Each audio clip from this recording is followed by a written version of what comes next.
जिसके घर में संपदा की कमी होती है, जिसके घर में कर्जा बढ़ जाता है, लक्ष्मी नहीं आती, बहुत टेंशन की जिंदगी जीता है मनुष्य, व्यापार चल नहीं रहा, बहुत तकलीफ का जीवन चल रहा होता है, तो आज भी नियम है महाराज, आज भी नियम।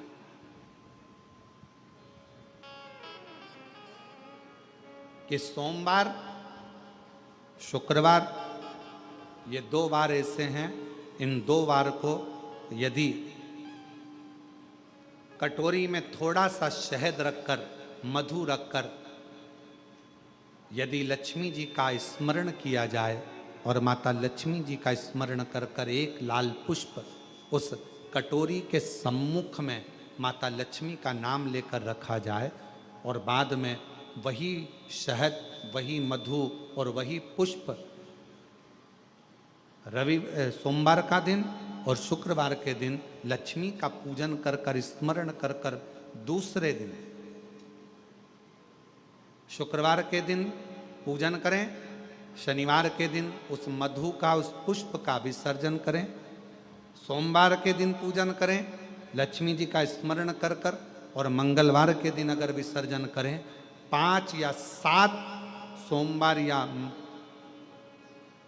शुक्रवार को यदि आप मधु का भोग लक्ष्मी जी को लगाना प्रारंभ कर दें, शिव का नाम स्मरण कर कर, तो उसके घर में कभी संपदा की कमी नहीं होती। लक्ष्मी उस संपदा को बढ़ाती है।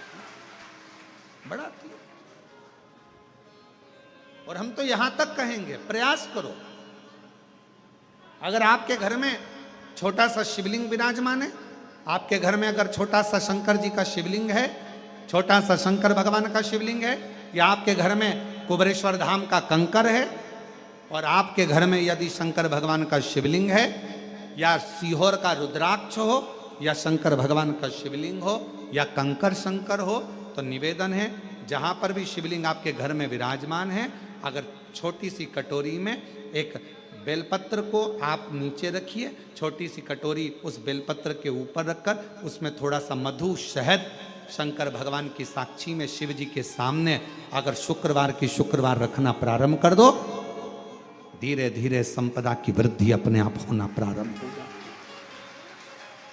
मधु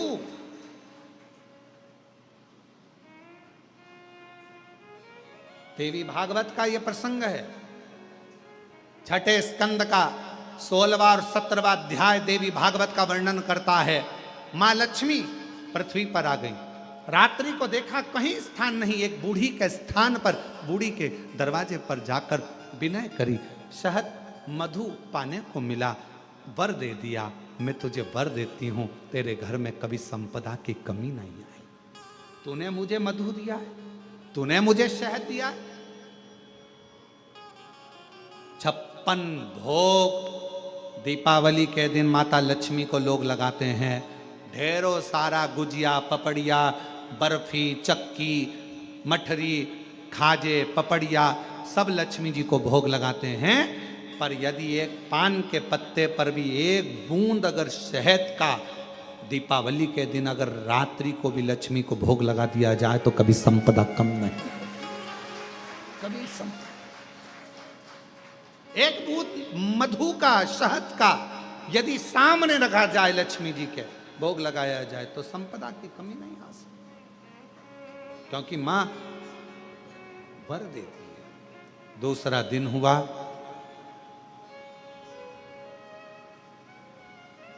माता लक्ष्मी अश्वी की घोड़ी की योनि प्राप्त कर। अश्वी की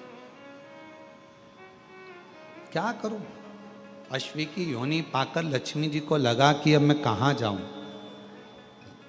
कहां जाऊं। तब मां पहले गंगा जी के तट पर गईं, फिर यमुना जी के तट पर गईं, आखिरी में मां एक सुंदर शिवालय था, शंकर भगवान का एक शिवलिंग पाषाण का रखा हुआ था, ऊपर कोई छत नहीं थी, कोई स्थान पूरा खाली था, केवल एक शिवलिंग जैसी आकृति माता लक्ष्मी जो अश्वी की योनि, घोड़ी की जो योनि लिए हुए थी, उन्होंने सामने बिल्कुल कोई छत नहीं, केवल एक कंकर से साशंकर रखा हुआ है, एक शिवलिंग रखा था, और वहां माता लक्ष्मी घोड़ी की योनि पाकर, अश्वी की योनि पाकर उस शिवलिंग के सामने बैठ गई। तब साधना 1000 वर्ष की साधना माता लक्ष्मी ने केवल उस शिवलिंग के सामने करी। कितने वर्ष? 1000। और श्री शिवाय नमस्तुभ्यं, श्री शिवाय नमस्तुभ्यं, श्री शिवाय नमस्तुभ्यं, श्री शिवाय नमस्तुभ्यं। 1000 वर्ष तक माता लक्ष्मी अश्वी की योनि पाकर, घोड़ी की योनि पाकर शंकर जी की आराधना कर रही। क्यों? क्योंकि लक्ष्मी जी को मालूम है घोड़ी की योनि से अगर कोई मुक्त कर सकता है, पशु की योनि से भी अगर कोई मुक्त कर सकता है, और पशु की योनि से भी अगर कोई छुड़ा सकता है, पक्षी की योनि से कोई छुड़ा सकता है, मानव की योनि से भी अगर कोई छुड़ा सकता है, और बीमारी से, दुख से, तकलीफ से, कष्ट से अगर कोई छुड़ा सकता है, तो केवल एक देवाधिदेव महादेव छुड़ा सकता है। केवल एक शिव छुड़ा सकता। लग गई तप में 1000 वर्ष तक लक्ष्मी जी अश्वी की योनि धारण कर कर, घोड़ी की योनि धारण कर कर लक्ष्मी जी शंकर के शिवलिंग के सामने बैठी तप की साधना कर।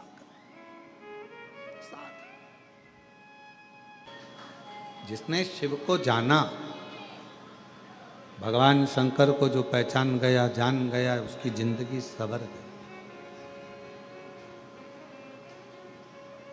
लक्ष्मी जी 1000 वर्ष तक अश्वी की योनि धारण कर कर भगवान देवाधिदेव महादेव को पुकारती रही, पुकारती। तब भगवान शंकर प्रसन्न हो, क्योंकि शिवजी का एक नाम पशुपति नाथ। अब दुनिया के लोगों को समझना चाहिए ना ये बात। उसको कोई ऐसा देवता नहीं है जिसको पशुओं का नाथ कहा जाए, पर मेरे शंकर भगवान को पशुओं का नाथ भी कहा जाता है कि पशु भी अनाथ नहीं है, उसका भी नाथ है। अब दुनिया के लोगों को यह समझना चाहिए ना कि जब वो पशुओं का भी नाथ है, पक्षियों का भी नाथ है, श्रम्भेश्वर नाथ,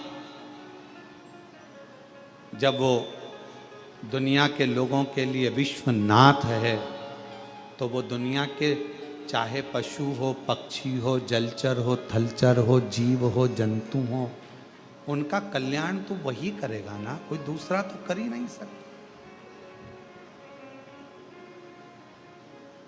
कितना भी दुनिया के लोग शिव जी के एक लोटे जल का विरोध कर लें, चाहे दुनिया के लोग श्री शिवाय नमस्तुभ्यम का विरोध कर लें, चाहे दुनिया के लोग शिव महापुराण का विरोध कर लें, चाहे दुनिया के लोग भगवान शंकर की बेलपत्र जल या भगवान शंकर के उपायों का कितना भी विरोध कर लें, पर यह विश्वास करता है कि यह कितना भी विरोध करे, पर इनसे निवेदन है कि जिंदगी में जब तुम्हारे दुख आए ना, एक बार एक लोटा जल लेकर शंकर के मंदिर पहुंच जाना, तुम्हारा भी दुख कटना चालू हो कटेगा। आप शिव पर कितना भरोसा करते हो, यह आपके विश्वास पर टिका हुआ। लक्ष्मी जी ने पुकारा, शिव जी को मंत्र उच्चारण किया, नाम लेकर बाबा का, तब साधना एक अश्वी के रूप में, एक घोड़ी के रूप में रहकर भी मां लक्ष्मी शिव जी को पुकार रही। सबका किया है मेरा भी उद्धार कीजिए, उद्धार कीजिए। भगवान शंकर प्रसन्न हो गए। शिव तो पशुपति नाथ है, विश्वनाथ है, जो पुकारता है उसके सामने प्रकट हो जाता, जो पुकार। आए, लक्ष्मी जी को देखा, शिव जी ने कहा तुम्हारे पति के श्राप द्वारा तुम्हें ये घोड़ी का जन्म मिला है, क्या चाहिए मांगो। मेरे पति ने कहा है कि मुझे संतान की प्राप्ति होगी, एक पुत्र होगा, तब मैं पुनः बैकुंठ जाऊंगी, पर मेरा निवेदन है अगर मैं अश्वी बनी हूं, घोड़ी बनी हूं, तो मुझे संतान के लिए तो मेरे नारायण की जरूरत पड़ेगी। संतान के लिए तो मुझे मेरा नारायण चाहिए ना, मुझे मेरा भगवान विष्णु चाहिए, नारायण चाहिए।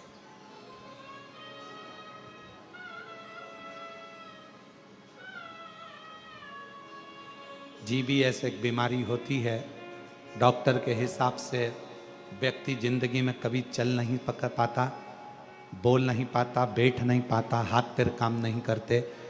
2 साल से पलंग पर थी, आज बाबा की कृपा से चलकर आई हैं। एक बार जोरदार ताली बजाएं।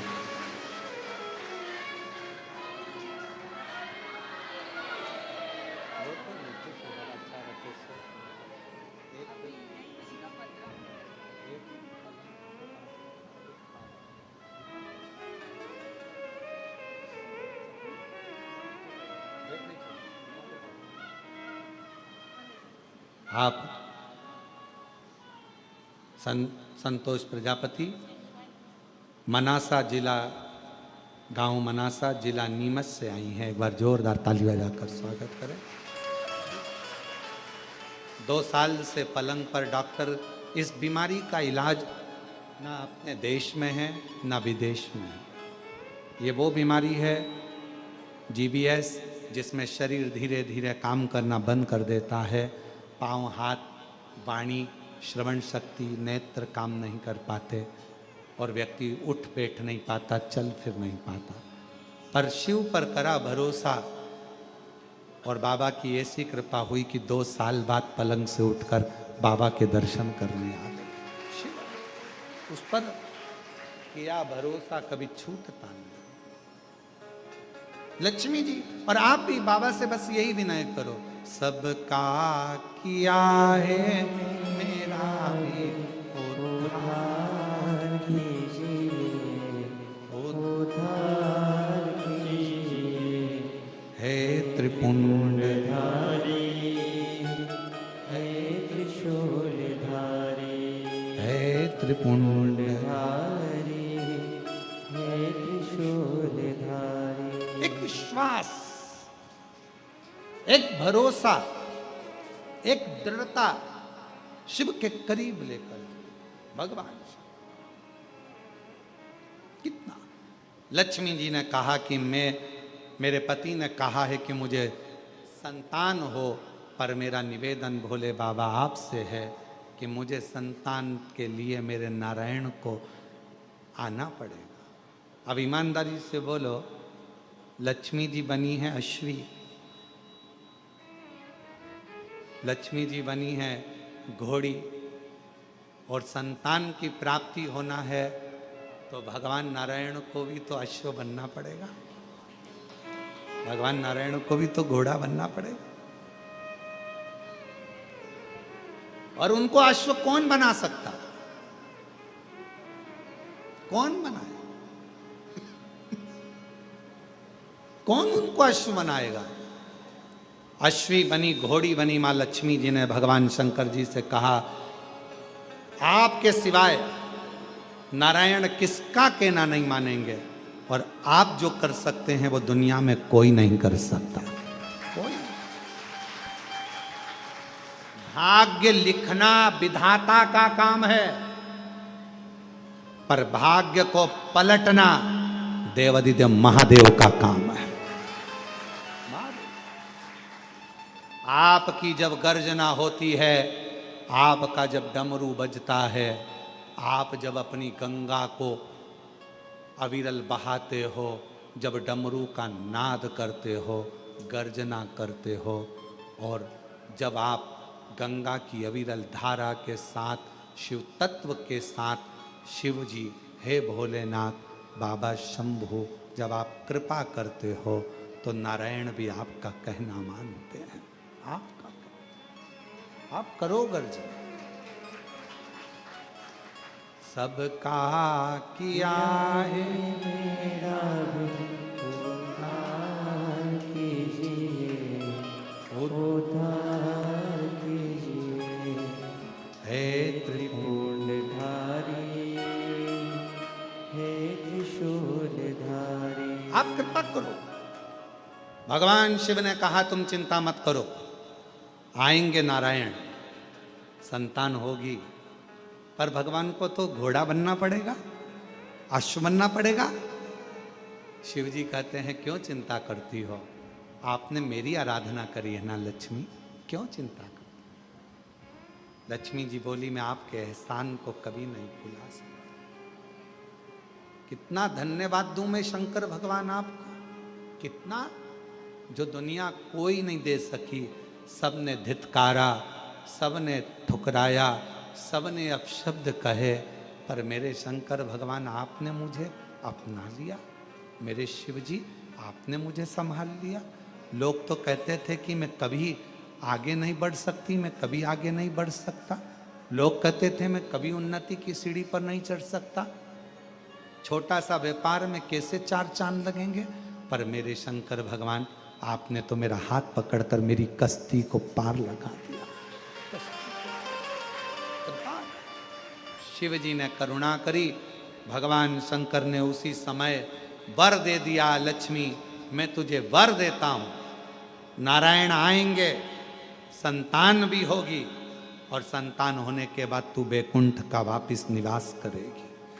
लक्ष्मी जी ने कहा मैं बैकुंठ का निवास तो करूंगी, पर मैं भी एक वचन देती हूं भोले बाबा, जो सोमवार के दिन तुम्हारे शिवालय में 1 लोटा जल लेकर आएगा, उसका लोटा शिवालय से कभी खाली नहीं जाएगा, मैं खुद जाऊंगा उसके शिवालय।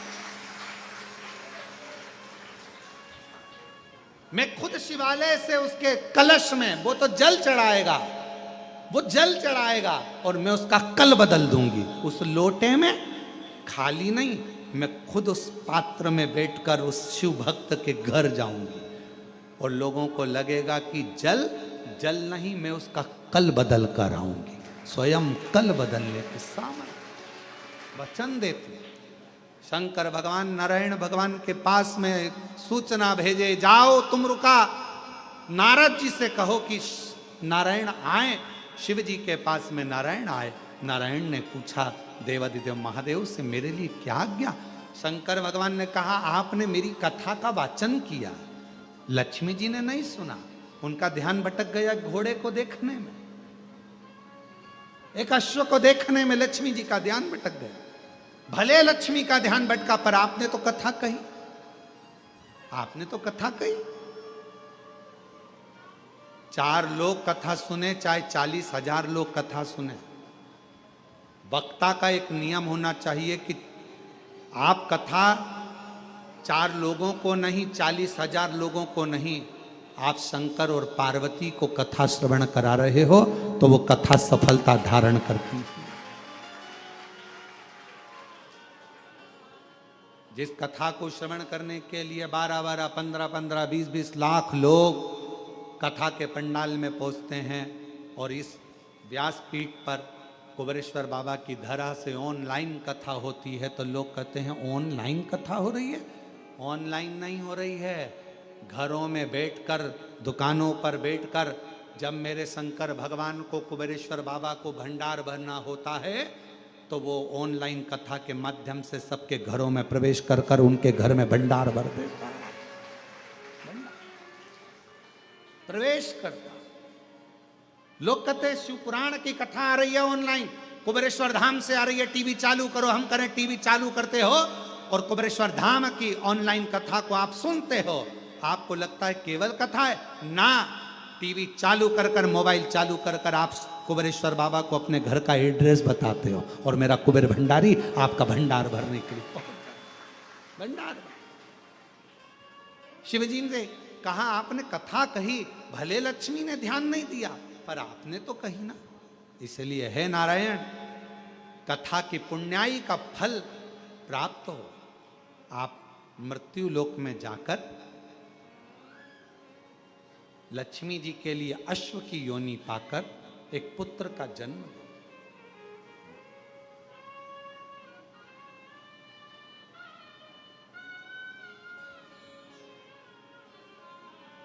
नारायण भगवान बोले कि लक्ष्मी जी को तो मैंने श्राप दिया है।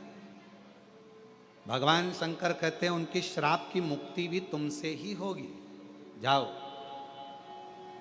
भगवान नारायण चल दिए।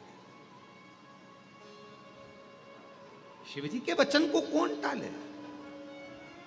जिसने शिव महापुराण की कथा पर विश्वास कर लिया। सियोर वाला महाराज जी बोला है, कुबरेश्वर धाम से हमने कथा सुनी है। सियोर वाला महाराज बोला है, शिव पुराण की कथा में हमने सुना है। जिसने ये विचार कर लिया कि शिव पुराण में हमने सुना है और बाबा को एक लोटा जल चढ़ाने से या बेलपत्र चढ़ाने से या शहद चढ़ाने से या दुर्वा चढ़ाने से जो उपाय हमने शिव महापुराण की कथा में सियोर वाले बाबा के मुख से सुना है, जिसने भरोसा कर लिया, विश्वास कर लिया, तो मेरे शंकर भगवान ने उस भरोसे का पूरा फल दिया और उसकी झोली भर दी, उसका कल्याण कर दिया। विश्वास दृढ़ीकरण। उस मां से पूछो जो नीमच से आई है, मनासा से आई है, 2 साल से पलंग पर पड़ी हो, उससे पूछो कि 2 साल मृत्यु को अपने पास में देख रही होगी, क्योंकि डॉक्टर कहता है इस बीमारी का कोई इलाज नहीं है। धीरे धीरे व्यक्ति को शरीर बेकार होना है, जाना है। इसका ना देश में इलाज ना विदेश में इलाज। टीवी पर केवल कथा सुनकर उसने सोच लिया जिस दिन ठीक हो जाऊंगी उसके दरवाजे पर जाकर, कुबेर भंडारी के द्वार पर जाकर कंकर शंकर की पूजन कर कर कुबेरेश्वर को एक लोटा जल चढ़ाऊंगी। विश्वास कर कर आ गई, भरोसा कर कर आ गई। कितना भरोसा, कितना विश्वास, कितना भरोसा।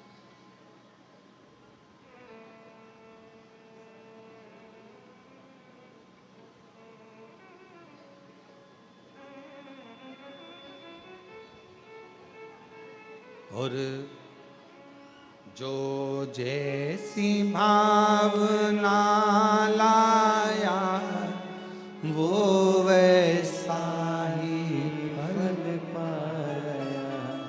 जो जैसी भावना लाया वो वैसा ही फल पाया। नहीं खाली उसे लौटाया वो मन ही मन हर्षाया। नहीं खाली उसे लौटाया वो मन ही मन हर्षाया। और कर दिया माला माल काशी लुटा दिया भंडार काशी वाले ने। लुटा दिया भंडार काशी वाले ने। कर दिया माला माल काशी वाले। जो जिस कामना से आता, जिस कामना, जिस भाव से आता, जो मांगता जो भगवान नारायण अश्व की योनि पाए घोड़ा बनकर गए लक्ष्मी जी के लिए। एक पुत्र ने जन्म लिया जिसका नाम एक वीर हुआ। और एक राजा था हरिवर्मा, जो भगवान नारायण की उपासना कर रहा था और उसके यहाँ कई सालों तक संतान नहीं। नारायण ने प्रसन्न होकर कहा था, हरिवर्मा क्या चाहिए? तो उसने कहा था, आपके जैसा बेटा चाहिए, आपके जैसा पुत्र। भगवान नारायण ने उसको वचन दिया था कि मेरे जैसा पुत्र ही तेरे यहाँ होगा। भगवान अश्व बनकर आए, लक्ष्मी जी अश्वी बनी, दोनों का निवास हुआ। एक बेटे ने जन्म लिया जिसका नाम एक वीर हुआ। उसी को हरिवर्मा को भगवान नारायण ने दिया। हरिवर्मा के यहाँ जो बेटा ने बड़ा होकर राज्य संभाला तो है वंश की स्थापना हो गई, और है वंश की स्थापना भगवान नारायण के पुत्र के द्वारा। ये जितने है वंशी हैं, ये जितने अपने आप को है वंशी कहते हैं, ये जितने है वंशी हैं, जो है वंश के अंतर्गत आते हैं, ये भगवान नारायण के पुत्र के वंशज कहलाते हैं। भगवान नारायण के बेटे एक वीर को है वंश की स्थापना करी। जितने है वंशी हैं, ये भगवान नारायण के पुत्र हैं। नारायण के जितना है वंश कहलाता है, ये सब नारायण के पुत्र कहलाते, उनके वंश भगवान नारायण।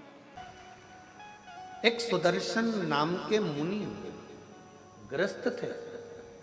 लिंग पुराण की कथा कहती है कि वो ऐसे मुनि थे, अपने बच्चों के लिए कार्य करते थे, परिवार को संभालते थे, पत्नी के लिए भरण पोषण के लिए कुछ थोड़ा बहुत मेहनत करते थे, और खाने पीने की व्यवस्था कर कर बच्चों की अच्छी परवरिश करना, एजुकेशन कराना, उनका ध्यान रखना, घर में बुजुर्ग हैं उन माता पिता के लिए औषधि की व्यवस्था करना, साथ में भगवान शंकर की भक्ति करना, भगवान शिव का स्मरण करना। अब एक दिन सुदर्शन मुनि की धर्म पत्नी ने सुदर्शन मुनि से कहा,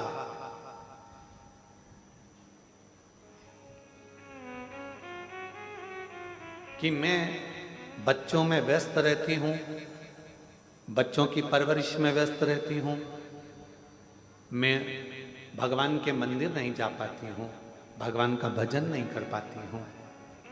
कोई सरल सा तरीका बता दो जिससे मुझे शिव मिल जाए, शंकर भगवान का दर्शन हो जाए, इसका कोई सरल तरीका मुझे बताओ। अब तीनों चीजें जुड़ रही है यहां।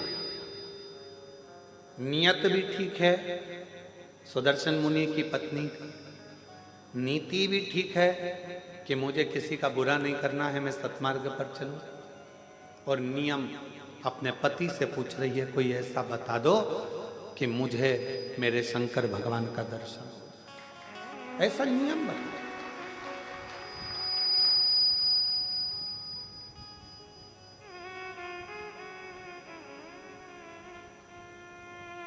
कोई ऐसा उपाय हो आपके पास में जिससे शंकर भगवान का मुझे दर्शन हो, वो उपाय बताओ।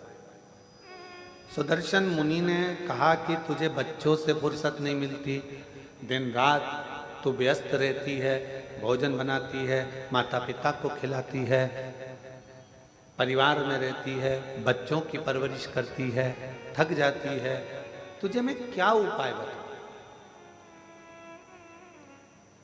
पर पत्नी ने जिद पकड़ ली, कोई ऐसा उपाय बताओ मुझे कि मुझे शिव मिले।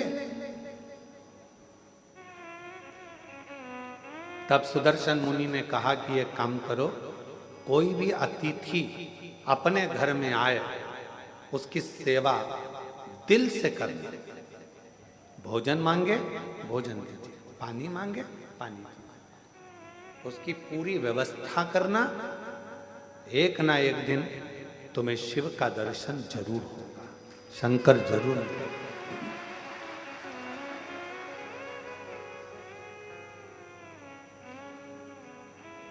मेरे बच्चे,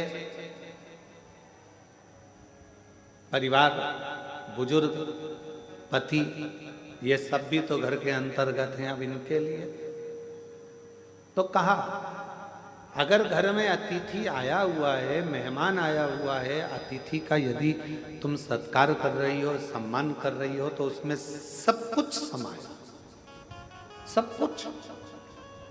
माता पिता भी उसमें समाहित हैं, बच्चे भी उसमें समाहित हैं, सर्वस्वता उसमें समाहित है। आप सेवा करो, ठीक है।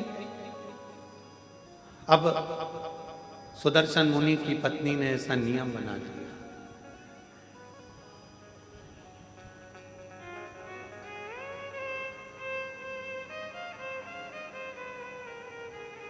सुदर्शन मुनि की पत्नी ने ऐसा नियम बना लिया कि अब घर में कोई भी अतिथि आए उसका सम्मान करती है, उसका आदर करती है, उसका सत्कार करती है।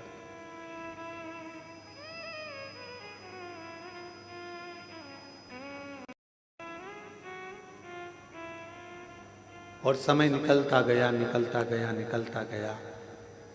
आज शंकर भगवान ने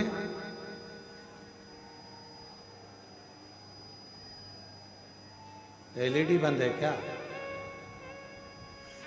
कि आवाज नहीं आ रही है?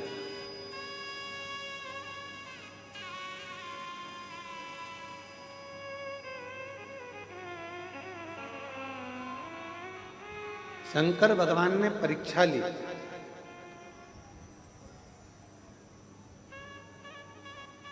और सुदर्शन मुनि की परीक्षा लेने के लिए शिवजी अपनी धर्म पत्नी को बोल कर गए पार्वती जी को कि आज मैं एक गृहस्थ संत की पत्नी की परीक्षा लेने के लिए जा रहा हूं।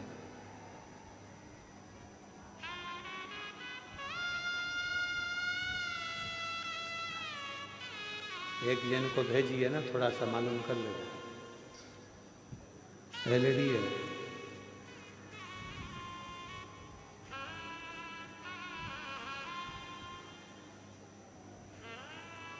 आज मैं जाकर एक गृहस्थ मुनि की, एक गृहस्थ संत की पत्नी की परीक्षा लेकर आ गया। और भगवान शंकर जाने लगे तो पार्वती जी ने उनको रोका। आप जा तो रहे हो, बहुत भोले हो, मैं जानती हूं कि तुम जाओगे और अगर उसने तुम्हारी सेवा करी, परीक्षा में वो पास हो गई तो तुम कुछ ऐसा वैसा देकर मत आ जाना।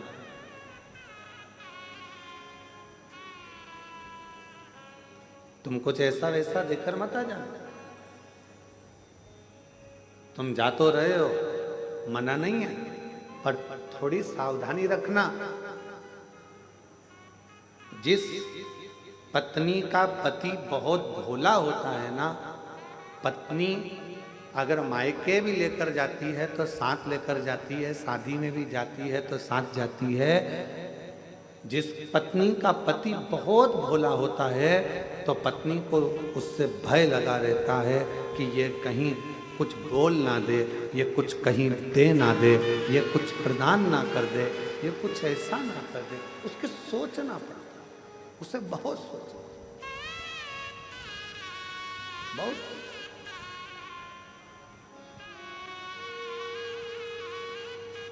और शंभु शरण मांगू घड़ी दुख काटो, दया करी न दर्शन हो। शंभु शरण मांगू घड़ी रे घड़ी दुख काटो, दया करी दर्शन आगो। अब पार्वती जी को चिंता लगी कि तुम भोले स्वभाव के हो, तुम्हारा नाम ही भोला है। तुम भोले स्वभाव के हो, तुम्हारा नाम ही भोला है। कहीं तुम उनकी परीक्षा में पास होकर कुछ ऐसा वैसा देकर मत आ जाना जैसा तुमने भस्मासुर को दिया था।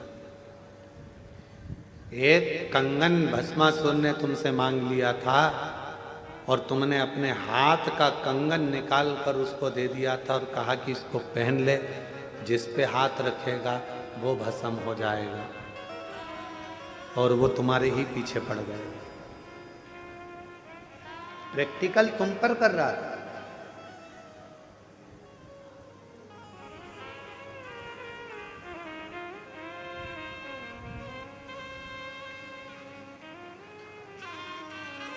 आज के समय में उपदेश देना बहुत सरल है। गूगल पर सर्च करना, यूट्यूब पर निकालना, ढेर सारे मोटिवेशन स्पीच देने वाले मिल जाएंगे, और मालूम पड़ता है कि वो खुद भी डिप्रेशन में पड़े रहते हैं। आज के समय में उपदेश देना सरल है, पर उस उपदेश को अपने ऊपर धारण करना दुनिया का सबसे कठिन काम।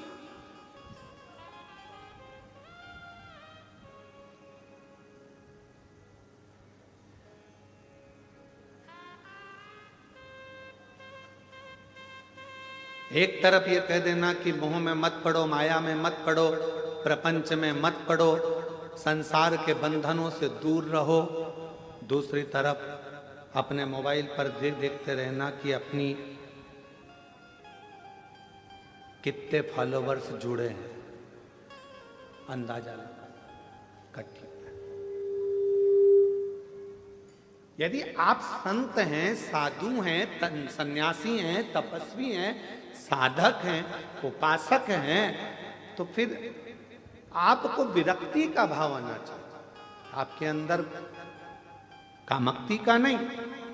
कितना जुड़ा, कितना प्राप्त हुआ, कितना लिया, कितना दिया, कितना करा, उससे मत।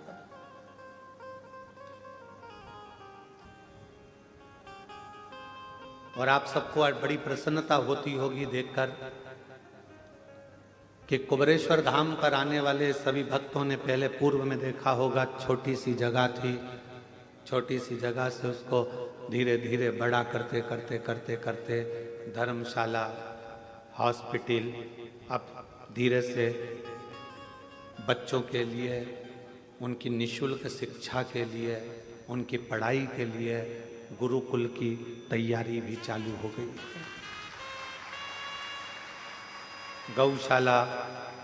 गौशाला के बाद में पास में नंदीशाला की, जो गाय के बछड़े होते हैं, बैल, उनको लोग काटने के लिए भेज देते हैं, तो उन बैलों की रक्षा के लिए नंदीशाला की व्यवस्था।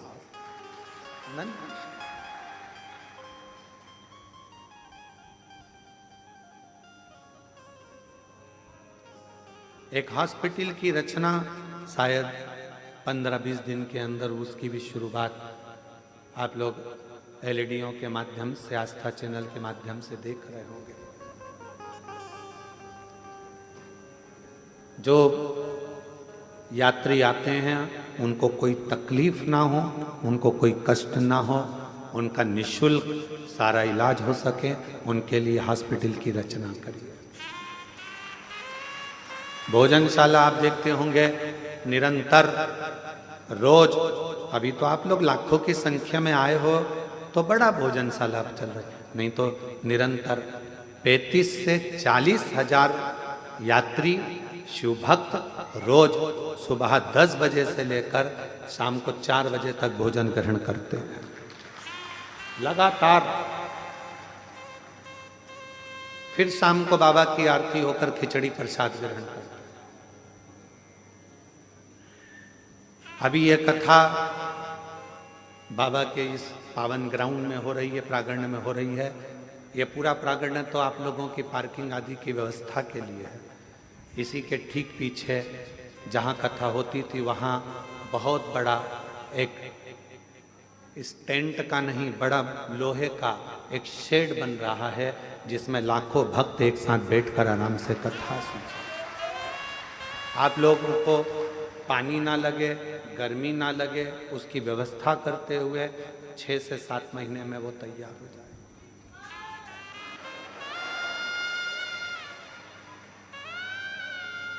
होम्योपैथिक औषधि केंद्र, आयुर्वेदिक औषधि केंद्र और सारी व्यवस्था कुबेरेश्वर धाम पर आप लोगों को निःशुल्क मिल सके, उसकी पूरी तैयारी यहाँ करी जा रही है।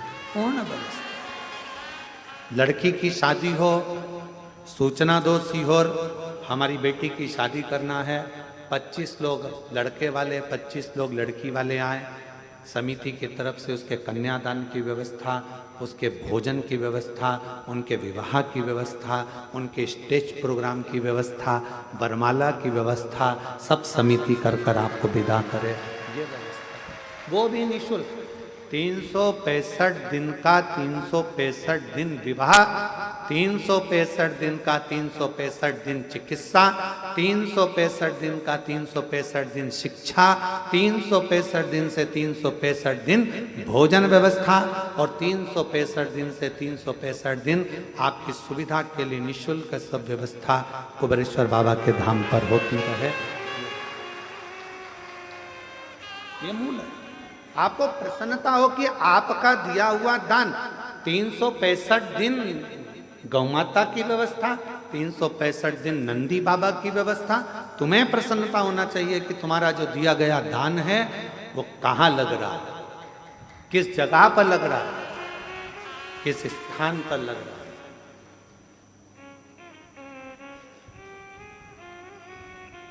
और तो और जो बच्चे पढ़ने में होशियार हैं और फीस जमा नहीं कर पाते तो उनके फीस की व्यवस्था भी विठले सेवा समिति पूरे भारत में कर रही है, केवल मध्य प्रदेश नहीं, पूरा भारत। कोई भी प्रदेश होता है, सूचना मिलती है, उसकी व्यवस्था करी। शिव है तेरा तुझको अर्पण, तेरा है तुझे समर्पित। हमारी माता ने तो हमको जन्म दिया था तो हमारे पास में बिछाने के लिए हमारी माँ के पास में गोदड़ी भी नहीं थी। तुलसी के क्यारे के नीचे जन्म हुआ था और तुलसी के क्यारे के नीचे जन्म हुआ था। हमारी माता का हाथ पकड़कर खींचकर हमारी ताई लेकर कक्ष में गई। बिछाने का सामान नहीं था तो जो मुरमुरा होता है, क्या बोलते हैं उसको, परमल, मुरमुरा, पोहे की लाई जो प्रसाद में खाते हो, मुरमुरा, उसका टाट पड़ा हुआ था बोरा जिस पर हमारा जन्म हुआ। उस बोरे पर जन्म हुआ है और मृत्यु के समय पर भी कोई राजसी ठाट नहीं। यही मानव का शरीर ऐसे ही छूट कर चले जाना है। इसलिए आपका आप में ही लगा कर जाना है कि आप लोगों की जिंदगी के साथ श्रेष्ठ।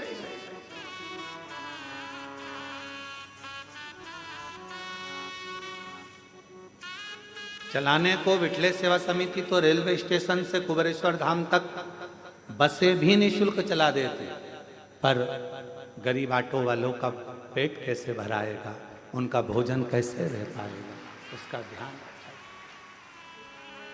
उनका भरण पोषण कैसे हो। स्टेशन पर ट्रेन आए, जब यहाँ से गाड़ियाँ भेज दी जाए, बसें भेज दिया जाए, चालू हो जाए, परंतु उनका पेट कैसे भरा, 2 रोटी उनको भी मिले, उसका स्मरण रखा।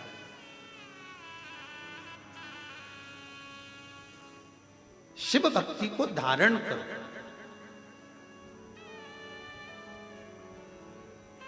नियत अच्छी रखना, नीति अच्छी रखना और नियम अच्छे रखना। फिर दुनिया चाहे गाली दे, अपशब्द कहे, ताना दे, आड़ा टेढ़ा बोले, उससे मतलब आपकी नीति ठीक है ना, आपका नियत ठीक है ना, आपका नियम ठीक है ना, फिर नहीं सोचे, फिर बिल्कुल विचार नहीं करना अपना।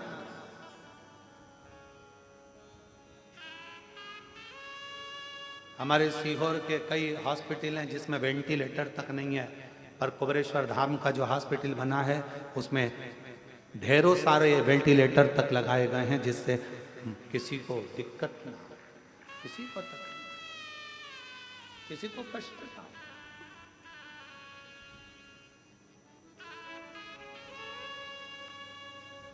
शिव शिव है, ओगड़दानी ओगड़दानी शंभु है, शंकर।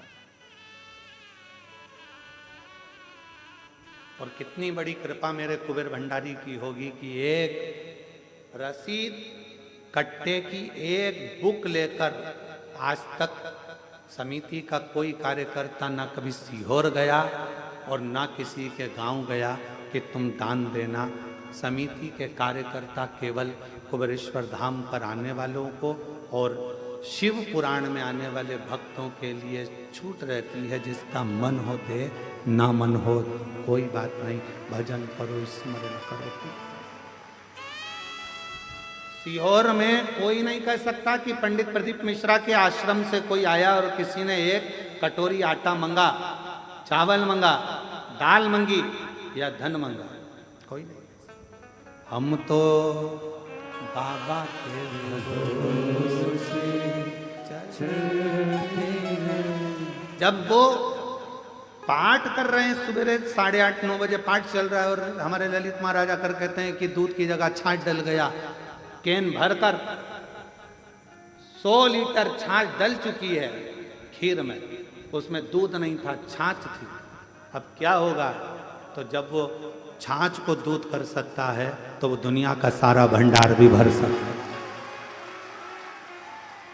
ये हम उसके आश्रित होकर चलते हैं। कल का जब प्रसंग देखा, वहां जाकर जब केवल बाबा का भाव देखा तो आंख से जल बह रहा था कि तू कितनी करुणा करता है, कितनी कृपा करता है। कब तू दूध का छाछ कर देता है, छाछ का दूध कर देता है, पता ही नहीं पड़ता। ये तेरी कृपा। नहीं तो 2 दिन पहले छाछ तो आज की कड़ी के लिए आई थी, आज जो कड़ी बनना थी छाछ उसके लिए थी, और मालूम पड़ा वो खीर में पड़ गई। और तेरी कृपा का क्या है भरोसा, कब किस पर हो जाए, जरा सी हम पर कर दो, जरा सी हम पर कर दो। जिस पर भी हो गई तेरी करुणा कृपा हो, भव पार हुआ, भव पार हुआ।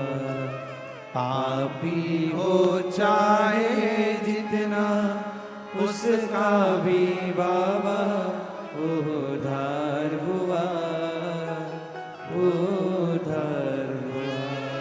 गिद्ध अजामिल गणिका जैसे तेरे मन को भा, जरा सी हम पर कर दो, जरा सी हम पर कर दो।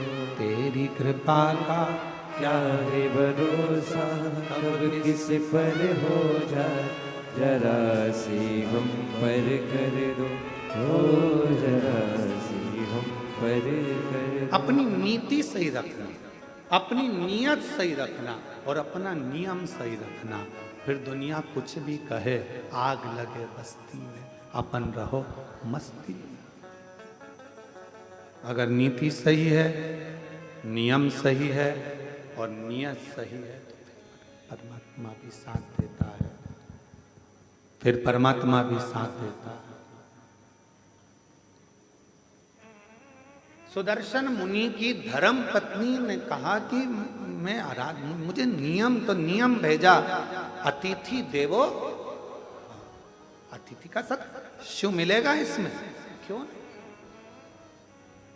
आप कोई भी एक नियम तो पकड़ो, शंकर भगवान को मिलने में देरी नहीं लगेगी। आप पकड़ो एक नियम, ठीक है, अतिथि सत्कार का नियम पकड़ा, और अतिथि सत्कार का नियम जो पकड़ा, ऐसे नियम में डूब गई कि शंकर भगवान परीक्षा लेने चले तो पार्वती जी ने कहा कि तुम भोले हो, दे मत आना कुछ।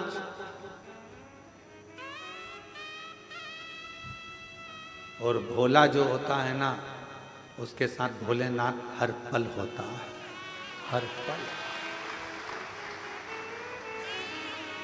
कुछ दे मत आना, ठीक है, अब मुझे जाने तो दे। पत्नी ने, माता पार्वती ने प्रसन्न चित्त से अपने पति को भेजा। एक दरिद्र का वेश बनाकर, बड़ा तन पर कपड़े फटे हैं, भिक्षुक का वेश बनाकर आवाज लगाई सुदर्शन मुनि के दरवाजे पर, माता भिक्षाम दे, भूख लगी, कुछ भाग मिले मुझे तो अच्छा है। सुदर्शन मुनि की पत्नी ने दरवाजा खोला। बाबा क्या बात है? भूख लग रही है। बाबा अभी तो मैंने भोजन नहीं बनाया, पर अगर आप थोड़ी देर बैठोगे ना बाबा तो मैं भोजन बना दूंगी। बाबा कहते हैं मैं बैठता हूं, तुम बनाओ। बाहर बैठने लगे बाबा। अंदर सुदर्शन मुनि की पत्नी ने उनको अंदर आसन लगाकर बिठा दिया, द्वार बंद करा, अंदर अतिथि भोजन बना रही है, गुनगुना रही है भगवान के नाम। क्या देखा? भोजन बनकर तैयार हुआ, इसमें एक रोटी बनकर अलग रखा दी गई है। किसकी रोटी है? गाय। रोटी अलग रखा। खूब हंसे भोलेनाथ, खूब डट के हंसे। गुस्सा आया थोड़ा सा सुदर्शन मुनि की पत्नी को कि हमारे घर भोजन करने आए और तुम हंस रहे। क्यों? सुदर्शन मुनि के दरवाजे पर बैठे हुए अतिथि के रूप में भोलेनाथ ने कहा कि धन्य है देवी, आप धन्य हैं। माँ, आपने जो रोटी मेरे लिए बनाई उसकी साइज इतनी बड़ी है, और जो गाय के लिए रोटी बनाई वो इतनी सी।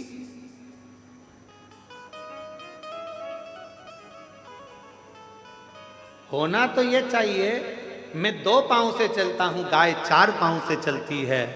मेरा शरीर छोटा है, गाय का शरीर बड़ा है, तो मेरी रोटी से बड़ी तो गाय की रोटी होना चाहिए। पर संसार के लोगों ने अपनी रोटी से छोटी रोटी गाय की कर दी है।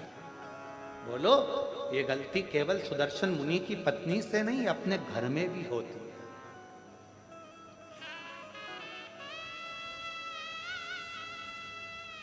छोटी सी रोटी बना के डाल दी, गाय की है। अरे गाय की है तो जितनी बड़ी रोटी पति खाता है उससे दुगनी बड़ी तो गाय की होना चाहिए। जितनी पतली रोटी तुम पति के लिए बनाती है उससे दुगनी मोटी रोटी गाय की होना चाहिए, क्योंकि उसका शरीर बड़ा है, दिन भर चलती है, दिन भर फिरती है। सुदर्शन मुनि के दरवाजे पर मेरे विश्वनाथ, मेरे शंभु भिक्षुक का रूप रखकर खूब ठाका लगाकर हंस दिए। पत्नी ने पूछा कि तुम मेरे घर भोजन करने आए और मुझे देखकर हंस रहा। शिव जी ने कहा कि ये रोटी तो बहुत छोटी है गाय की, रोटी तो बड़ी करो। पत्नी सुन रही थी सुदर्शन मुनि की। बाबा की बात सुनकर उसकी आंखों से जल भर गया। आज तक मैंने केवल कपट ही करा, बच्चों को ज्यादा खिलाया, पति को ज्यादा खिलाया, और गौ माता को केवल 1 रोटी, और वो भी छोटी सी। मतलब मेरी कपट की जिंदगी चल रही थी। आज से हे अतिथि, तुम मेरे दरवाजे पर गुरु बनकर आए हो और तुमने मुझे उपदेश दिया है, उपदेश दिया है। आज से मैं कभी कपट नहीं करूंगी। जैसा मेरा पति पावे वैसा अतिथि पावे, जैसे बच्चे पावे वैसे परमात्मा पावे, जैसे मेरे घर के पावे वैसे गौ माता पावे। एक उपदेश मेरे शंकर भगवान ने दिया, इसलिए प्रथम गुरु है शिव, आदि गुरु है शिव, आदि योगी है शिव। उपदेश दिया। अब दूसरा उपदेश का समय था। भोजन की थाली लगकर तैयार हुई अतिथि के लिए। इतनी देर में दरवाजे पर पति आ गया। दरवाजा की कुंडी बजाई। सुदर्शन मुनि, द्वार खोलो, दरवाजा खोलो। पत्नी अंदर से आवाज लगा दी, कौन है? पति चिल्ला कर बोला, क्या तुझे मेरी आवाज सुनाई नहीं देती? मैं तेरा पति, तेरा भरतार, और तू दरवाजा नहीं खोलती? पत्नी आवाज लगाकर कहती है, आपने कहा था अतिथि देवो भव, अभी मैं अतिथि को भोजन करा रही हूं। पागल हो गई है, मूर्ख हो गई है।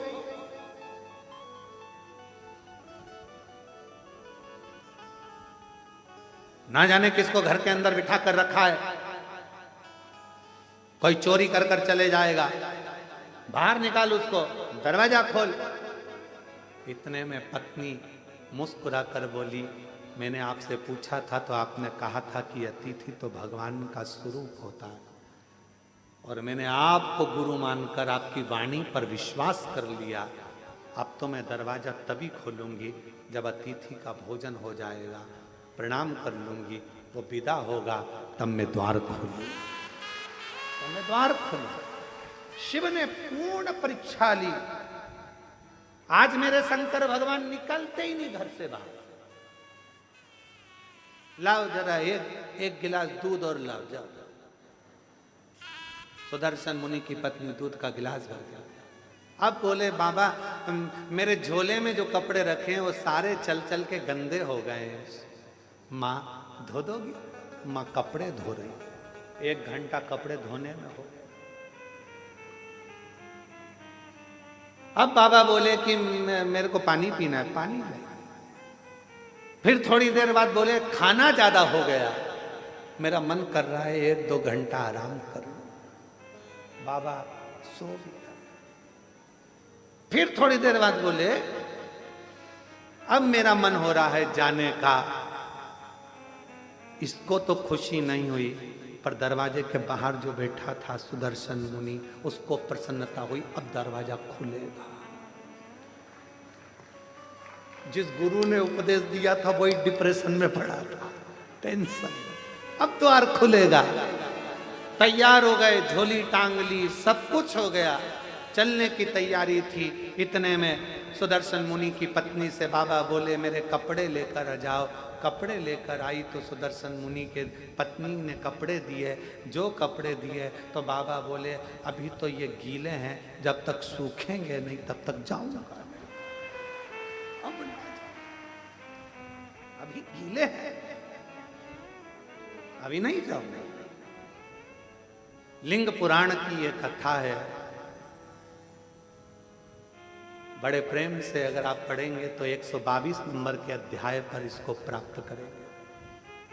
बड़ा सुंदर चरित्र। अब उठे नहीं, कपड़े सूखेंगे नहीं तब तक जाऊंगा नहीं। बैठ गए। अब वो बाहर बैठा पति फिर बैठ गया बेचारा। संध्या होने लगी, शाम का समय होने लगा। सुदर्शन मुनि की पत्नी से बाबा बोले, देख के आओ कपड़े सूखे? हाँ बाबा सूख गए, ले आओ। लाए, झोले में भरे, जाने लगे। अब कहने लगे, माँ मन कर रहा है अब रात को कहाँ जाऊंगा, रात को कहाँ जाऊंगा। ये गांव तो मेरा परिचित भी नहीं है। जिस गांव के अंदर मैं जाऊं कोई मेरा पहचान वाला भी नहीं है, मैं कहाँ जाऊंगा। सुदर्शन मुनि की पत्नी ने कहा, जो आपकी आज्ञा हो, जैसा आपका मन करे वैसा आप करें। तो कहा, मैं पर पुरुष तुम पर नारी, एक कक्ष में रहना उत्तम नहीं है। मेरा मन है या तो मैं बाहर चले जाऊं या तुम चली जाओ। तो कहा, बाबा आप अतिथि हो, आप घर के अंदर रहो, मैं घर के बाहर चली जाती हूँ, मैं घर के बाहर चली जाती हूँ। सुदर्शन मुनि की पत्नी घर के बाहर चली गई। सुदर्शन मुनि अपनी पत्नी से कहे, तूने द्वार नहीं खोला? खोला तो था अभी हाल। तो वो अतिथि कहाँ है? का वो तो अंदर है, तू बाहर? हाँ। उसी ने कहा, रात्रि का समय है, पर नारी पर पुरुष एक जगह पर ठीक नहीं। भले तुम माँ हो पर स्थान बदला जाए, मुझे बाहर कर दिया। चलो अपन बाहर सो जाते हैं। पत्नी ने अपना बिछौना बिछाया, चैन की नींद सो रही, पर पति जिसने ज्ञान दिया था, अतिथि देवो भव, वो टेंशन में रात भर दरवाजे पर ही सोया। कुछ ले नहीं जाए, कुछ ले नहीं जाए। उपदेश देना सरल है, ज्ञान देना सरल है, ये कहना सरल है, मोह मत रखो, माया मत रखो, ये मत करो, वो मत करो, वो मत करो। ज्ञान उपदेश देने वाले ढेर सारे मिलेंगे। 24 घंटे मोबाइल पर देखो, कोई ना कोई उपदेश देता हुआ मिल जाएगा। ये मत कर लेना, एकादशी पर ये दोष मत कर लेना, प्रदोष के दिन ये गलती मत कर लेना, शिवरात्रि पे ये गलती मत कर लेना, सावन का महीना चालू हो रहा है, शंकर जी को ये मत चढ़ा देना, शंकर जी को वो मत चढ़ा देना, शंकर जी की पूजन ऐसे कर लेना, वैसे कर लेना। लोग डराएंगे, धमकाएंगे। सावन भी तुम्हारा है, शिव भी तुम्हारा है, तुम्हारे दिल में आए वैसी पूजन करना। छूट है, तुम्हारे दिल में आए वैसे शंकर को भजो, तुम्हारा मन करे वैसे शिव को रिझाओ, तुम्हारा दिल करे वैसे शंकर की आराधना करो। कोई कहे ये मत चढ़ाओ पाप लगेगा, कोई के वो मत चढ़ाओ पाप लगेगा। उसने कहा पाप कहाँ होता है वो बताओ पहले। कहा नरक चले जाओगे, तो कहा तू देख कर आया क्या? हमारे पड़ोसी गए अभी तक नहीं आए, बताया ही नहीं कि नरक है कि स्वर्ग है। जो जाता है वो बताता नहीं है कि मैं स्वर्ग में हूं कि नरक में हूं। इसलिए ये सब मेरे को मना सिखाओ। मेरा शंकर मेरा है, अड़भंगा मेरा है, शिव मेरा है। जल चढ़ाऊंगी तो भी मुझे स्वीकारेगा, नहीं चढ़ाऊंगी तो भी स्वीकारेगा, क्योंकि मेरा बाप है, शंकर है, शिव है, उसमें भ्रम नहीं, मुझे भ्रमता नहीं। मैं आडंबर में पढ़ने वाली नहीं।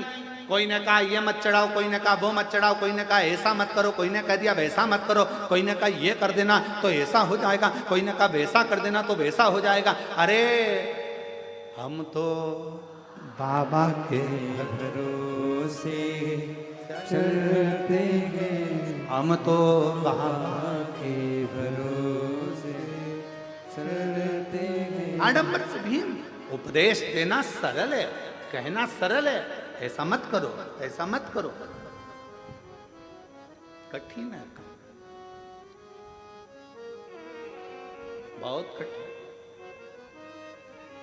पति उपदेश दे दिया, अतिथि देवो भव, और दरवाजे पर सो रहा है। सुदर्शन मुनि दरवाजे पर सो रहे हैं, ये कुछ लेकर ना चले जा।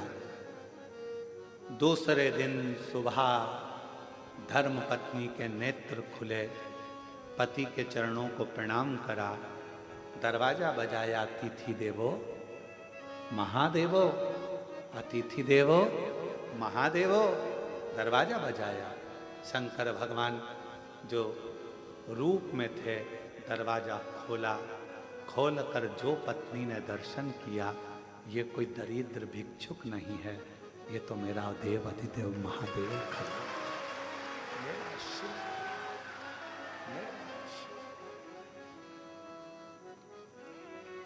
क्या देखा? अंदर झांक कर पत्नी ने देखा पूरा दरवाजा सोने से लदा हुआ था। जिस कक्ष में रात्रि में शिव रुके थे वो पूरा कक्ष हीरे और पन्नों से भरा हुआ था, अंबारियों से लदा पड़ा। पति को जगाने के लिए पत्नी गई, इतनी देर में मेरा देव अधिदेव महादेव चला गया, शंकर गया।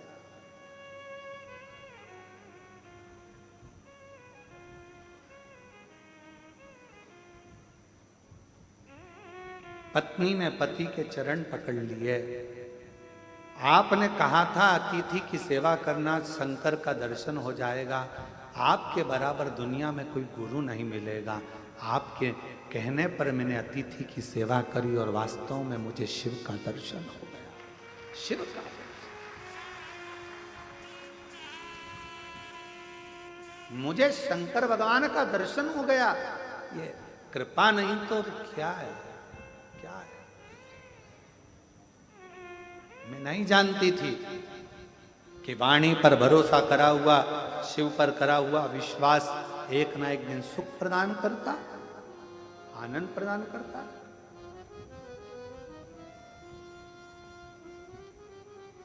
और देख लिया संसार हमने देख लिया, सब मतलब के यार हमने देख लिया। झूठे नाते झूठे रिश्ते, झूठे नाते झूठे रिश्ते, अरे झूठा है संसार हमने देख लिया। सब मतलब के यार हमने देख लिया। अतिथि देवो भव, ये संबोधन गलत नहीं है। यह हमारे लिंग पुराण से, शिव पुराण से, नर्मदा पुराण का ये संबोधन है कि अतिथि देवो भव। अतिथि का सम्मान अगर दिल से करा जाए तो वो शिव का ही एक अंश माना जाए। यहाँ पर काशी वाले चतुर्वेदी जी आज आए हैं। कहाँ? ये काशी में जब कथा थी, हम विदा हो रहे थे, तब इनकी आंख में आंसू भरा हुआ था। इनकी धर्म पत्नी और ये दोनों, कहाँ? दोनों की आंख में आंसू था। और हमने पूछा, हम जा रहे हैं इसलिए रो रहे हो क्या? तो कहा नहीं, हम इसलिए नहीं रो रहे। तो हमने पूछा फिर रो क्यों रहे हो? कहा इतने सारे शिव भक्त काशी में आए, हो सकता है उनके भोजन की व्यवस्था में कुछ कमी रह गई हो तो आंख में आंसू भर रहा हो सकता। साधुता चतुर्वेदी दोनों हो सकता है उनके सेवा में कोई कमी रह गई।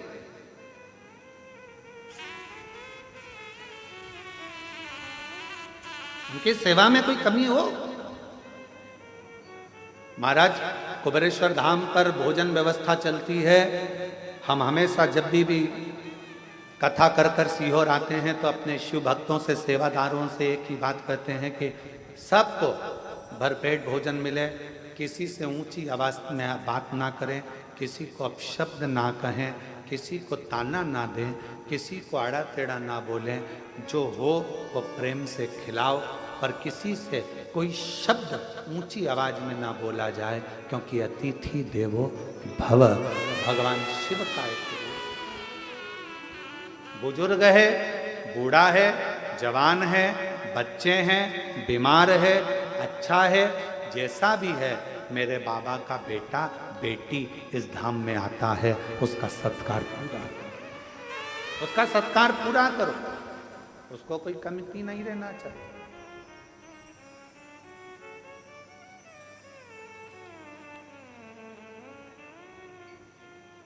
उसको कोई कमती नहीं रहना चाहिए। ये आपके लिए नहीं आए हैं, ये मेरे देव अधिदेव महादेव के लिए आए हैं, मेरे शंकर के लिए। और जिसके लिए आए हैं उनके प्रति तुम्हारा कर्तव्य बनता है कि आप उनको भरपेट भोजन करें। और आपका भी कर्तव्य है। जितने शिव भक्त कुबेरेश्वर धाम पर आते हैं उनसे भी हमारा निवेदन है कि आपका भी एक कर्तव्य है, एक गंदगी मत होने देना। दूसरा, यहाँ आने के बाद में ऊंची आवाज में बात ना करते हुए प्रेम से बोलने का प्रयास करना। तीसरा, भोजन करो तो झूठा मत छोड़ना। चौथा, अपनी थाली अपनी प्लेट स्वयं मांजो, साफ करो और बाबा के भरोसे शिव नाम का जाप करो। यह अपना नियत, नीति और नियम, ये तीन हमारे जीवन में श्रेष्ठता प्रदान करते हैं। अगर आपकी नियत सही है तो आपको दुनिया में कोई पीछे नहीं हटा सकता, आप बढ़ते चले जाओ। आपका नीति सही है, आप जगत कल्याण की बात करते हो, जगत उद्धार की बात करते हो, उसमें कोई आपका कोई विशेष, आपके लिए कोई आवक का स्रोत ना सोचा जाए। आप तो केवल नीति के अनुसार कार्य करिए, नियत से, अच्छी नियत से कार्य करिए और नियम से काम करो। जिंदगी की सफलता आपके पास हो, आपके पास हो। अच्छा एक बात बताओ, बहुत लंबा रास्ता है, बहुत लंबा रास्ता है, बहुत ऊंचा रास्ता है, बहुत लंबा रास्ता है। इस रास्ते को काटना है तो सबसे ज्यादा जरूरी चीज क्या है?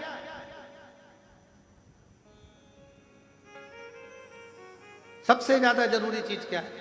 रास्ते को काटना है। रास्ता लंबा है, मंजिल दूर है, ऊंचाइयां बहुत है, तो इस रास्ते को काटने के लिए सबसे जरूरी चीज क्या है?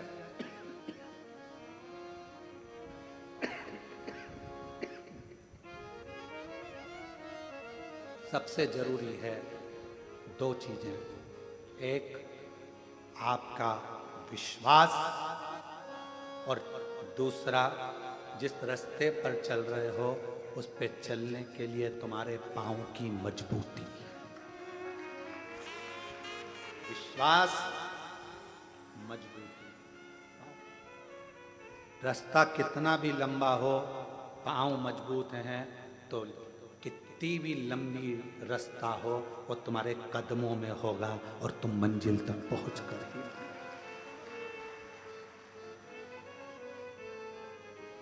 कितना भी लंबा रास्ता, कितनी भी लंबी मंजिल बहुत दूर क्यों ना है, मंजिल रास्ता कदमों में होता है अगर विश्वास प्रबल होता है, भरोसा प्रबल होता है। मेरे भगवान शंकर माता सती के भी गुरु हैं और मेरे भगवान शंकर माता पार्वती के भी गुरु हैं। अब गुरु का एक बहुत बड़ा फर्ज है,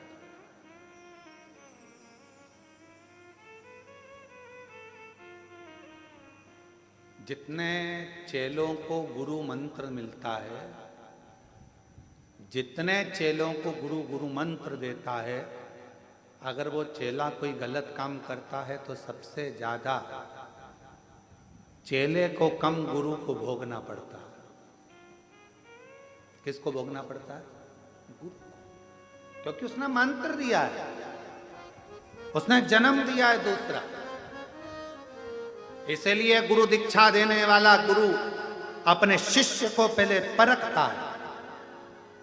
क्यों साहब, कितने साल कथा सुनी, कहां कहां सुनी, किस किस पंडाल में सुनी, सेवा करी, कथा सुनने के लिए गए थे? हाँ, हम बैठे थे पंडाल में, कथा सुनी। मैं 4 साल से टीवी पर सुन रही हूँ। गुरु देख लेता है, ये जो शंकर की भजन, ये मेरे से गुरु मंत्र लेने नहीं, शिव का मंत्र लेने के लिए आई है, शिव का मंत्र लेने के लिए आया है। अगर इसने कथा में दिल लगा लिया, इसने पूरा भरोसा यदि शंकर पर कर लिया, तो इसने अगर गुरु मंत्र ले लिया तो एक दिन ये शंकर के चरणों में जरूर पहुंचेगा।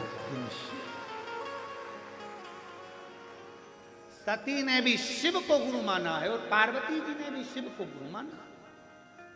अब इनके विकार, इनके भीतर जो विकार उत्पन्न हो जाए, मालूम पड़े इनके भीतर थोड़ा क्रोध आ जाए, इनके भीतर थोड़ी अहंता आ जाए, इनके भीतर थोड़ी अभिमत्ता, कितना माता सती के मन में आ गया था ना, मैं दक्ष प्रजापति की बेटी सती,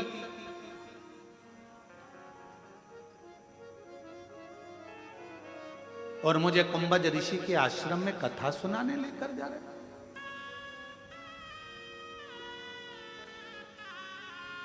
विवाह के बाद तो लोगों को कहां जाना चाहिए और लोग कहां जा रहे हैं? आप कहां लेकर जा रहे हो मेरे को? कितना सुंदर कहा है,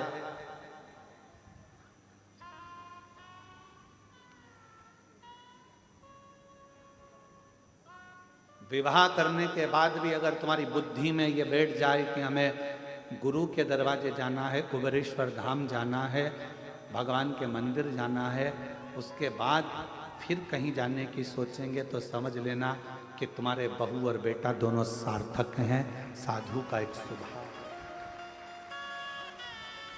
सार्थकता है, साधुता है।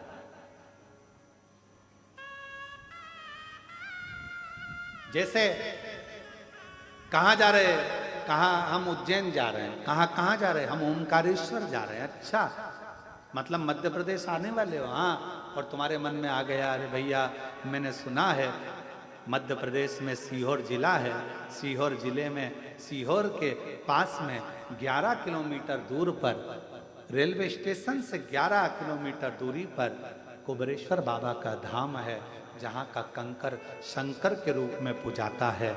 मेरा मन है मैं थोड़ी देर वहां भी दर्शन कर जाऊं। ये तुम्हारे भीतर की एक आनंद का, ये तुम्हारे भीतर की एक श्रेष्ठता है कि तुम्हारे अंदर ये उत्साह उत्पन्न हो रहा है कि मैं कुबेरेश्वर धाम जाऊं, कंकर शंकर की भूमि पर जाऊं, शिव धाम जाऊं। और यहां मिलना कुछ नहीं। आप सोचो कि कई लोग कहते हैं हम वृंदावन जा रहे हैं, वृंदावन में बिहारी जी के भी दर्शन होंगे, रंगनाथ जी के भी दर्शन होंगे, यहाँ भी होंगे, वहाँ भी होंगे। बाबा का गोवर्धननाथ जी बाबा की परिक्रमा भी होगी, यमुना जी का स्नान भी होगा। कोई कहे हम अवध जा रहे हैं, वहाँ पर माँ सरयू जी का दर्शन होगा, स्नान होगा, पूजन होगा, राम जी का दर्शन होगा, कनक बिहारी जी का दर्शन होगा, ये होगा। कोई कहे हम काशी जा रहे हैं, वहाँ पर विश्वनाथ जी का दर्शन होगा, काल भैरव का दर्शन होगा, महामृत्युंजय भगवान का दर्शन होगा, नर्मदेश्वर भगवान का दर्शन होगा, ओंकार बाबा का दर्शन होगा। सबके मन में भाव, पर अलग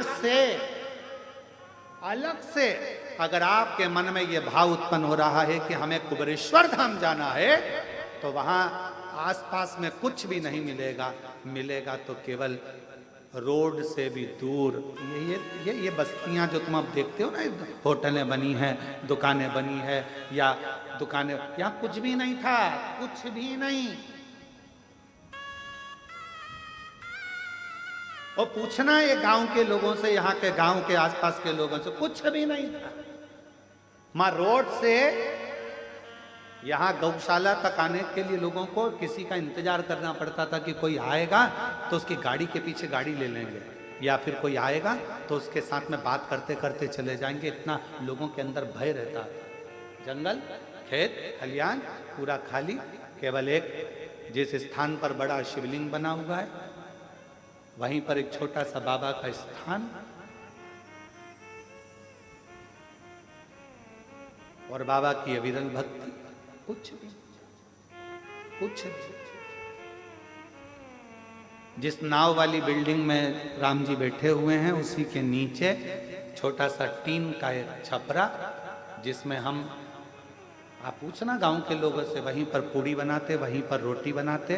कोई गांव का व्यक्ति या कोई व्यक्ति वहां से भूखा प्यासा निकलता तो उसको मालूम पड़ता कि यहाँ कुछ मिल जाएगा, बैठता, उसको रोटी बनाकर, टिक्कड़ बनाकर अपना शिव नाम जपना, गायत्री का अनुष्ठान करना, श्री शिवाय नमस्तुभ्यम जपना, और उसको खिला देना, पवा देना, और उसका चलेगा। क्या था? कुछ नहीं। आज पूरा शहर बस गया, पूरा शहर। क्या था? केवल शिव, केवल शंकर। छोटा सा शिव जी का स्थान, उसके सिवाय कुछ नहीं, बस कंकर शंकर, उसका भजन, उसकी भक्ति और उसका नाम।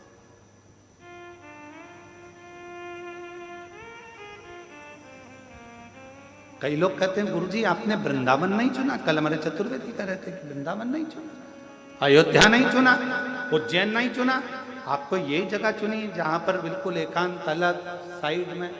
हमने कहा हम नहीं चुनते, उसने हमको सीहोर के लिए चुना, तो जगह भी तो वही चुनेगा।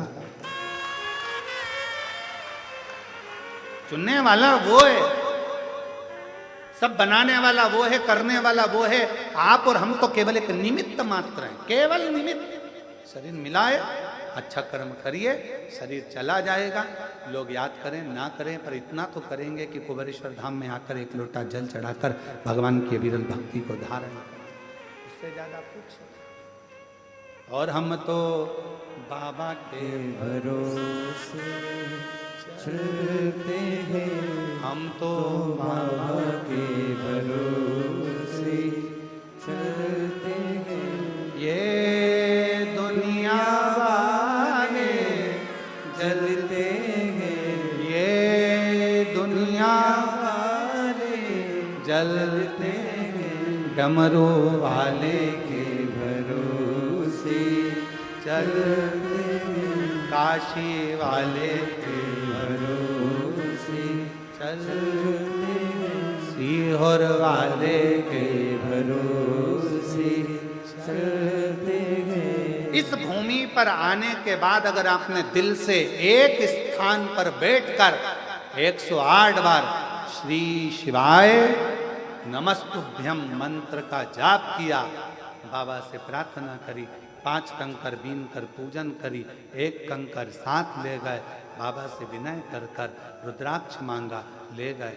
जो कामना कर कर आए हो, मेरा विश्वास कहता है 3 महीने में बाबा वापिस बुला लेगा।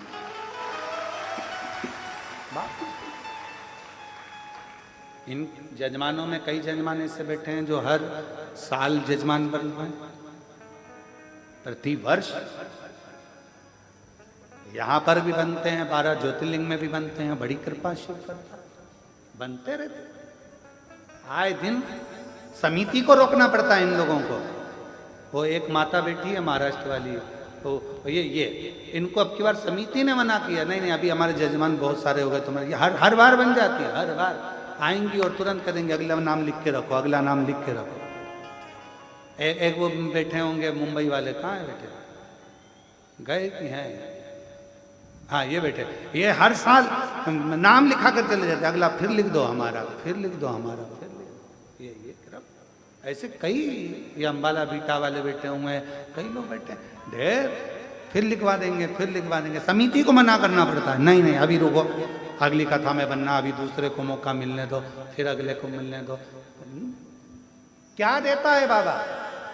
सियोर वाला महाराज कुछ नहीं देता, कुछ भी नहीं, केवल एक ही काम करता है सियोर वाला महाराज, तो कहता है कि सारी समस्या का हल एक लोटा जल और श्री शिवाय नमस्तु।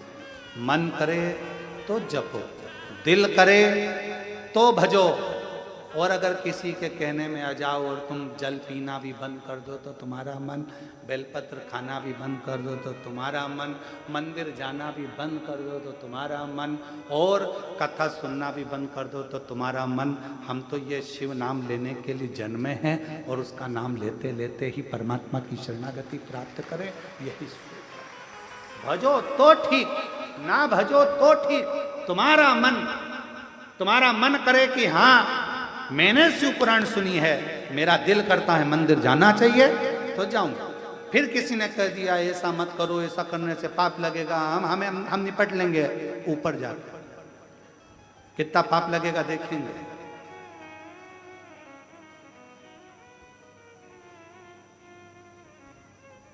शायद भारत की भूमि पर जितना विरोध किसी पुराण का नहीं हुआ होगा, उतना विरोध शिव महापुराण का हुआ है। जो मिलता है केवल शिव पुराण का, ये ऐसा बोल दिया, वैसा बोल दिया, ये गलत कर दिया, वो गलत कर दिया। अरे कुछ भी गलत करा, उसका नाम तो पशुपति नाथ है। एक कुत्ता भी जाकर अगर उसे चाट लेता है तो अगला जन्म नहीं पाता है, उसको पशुपति नाथ कहते हैं। एकांत में शंकर जी का ओटला, शंकर जी का मंदिर खाली पड़ा है, उस खाली पड़े मंदिर में कोई नहीं जाता तो कौन पहुंच गया? कुत्ता। कौन पहुंच गया? गाय। कौन पहुंच गया? पशु पक्षी जानवर जीव सांप बिच्छू सब उस मंदिर के अंदर होंगे, शंकर जी से चिपके रहेंगे, शिवलिंग से चिपके रहेंगे। चीटा शिवलिंग के पास, चीटी शिवलिंग के पास। किसी मंदिर की बड़ी बड़ी मूर्तियों का दर्शन करिए, बड़े बड़े इष्ट भगवान का दर्शन करिए, किसी मंदिर में तुम्हें चीटा चीटी नजर नहीं आएंगे, पर शंकर जी के पास सब चिपके रहेंगे। फूल में इल्ली, वो भी शंकर जी से चिपकी, वो भी चिपकी, और ऐसे चिपकी ऐसा लग रहा है जैसे पूछो मती कि इतने प्रेम से कैसे चिपकी। समझो, जब पशु पक्षी जानवर जलचर थलचर वायुचर ये सब शिव के करीब में है, क्यों? क्योंकि उसका नाम विश्वनाथ है। वो सारे विश्व के वासियों को, चाहे जो भी जीव है, उसको अपना बना लेता है। लोग कहते हैं पाप लगेगा। शिव महापुराण की कथा कहती है भगवान का जल पीने से पाप नहीं। शिव पुराण की कथा कहती है अगर कोई शंकर जी का प्रसाद लेकर जा रहा है, उसका मात्र दूर से खड़े होकर भी दर्शन कर लिया जाता है, तो फिर उसके परिवार की 71 पीढ़ियां बैकुंठ चली जाती है, भोगना नहीं पड़ता है। यह शिव पुराण में लिखा है। विद्येश्वर संहिता के अंदर शिव महापुराण में लिखा कि शिव जी के प्रसाद का मात्र दर्शन करने से भी 71 पीढ़ियां तर जाती है, 71 पीढ़ियां। तो फिर शिव तत्व क्या, उसको समझे तो। शिव माता पार्वती जी ने शंकर को अपना गुरु माना, और गुरु का फर्ज है विकारों को हर लेना, कष्टों को हर लेना, तकलीफों को हर लेना।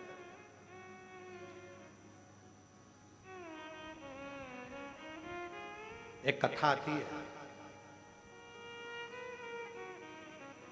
दारूका नाम का एक असुर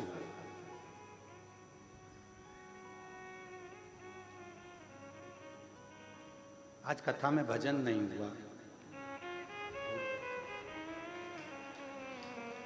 भजन थोड़ी देर से लेते हैं। अब कथा चालू हुई है तो थोड़ा विचार।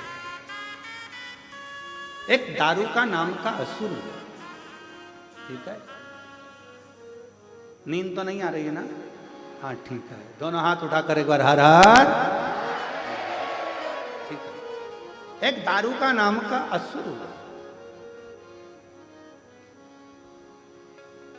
उसने ब्रह्मा जी का तप करा और ब्रह्मा जी से तप कर कर उसने मांगा कि मेरे प्राण नहीं छूटा। अच्छा, जितने भी असुर थे ना, ये सोचते थे कि मैं मरूंगा, पर मरना तो पड़ता था।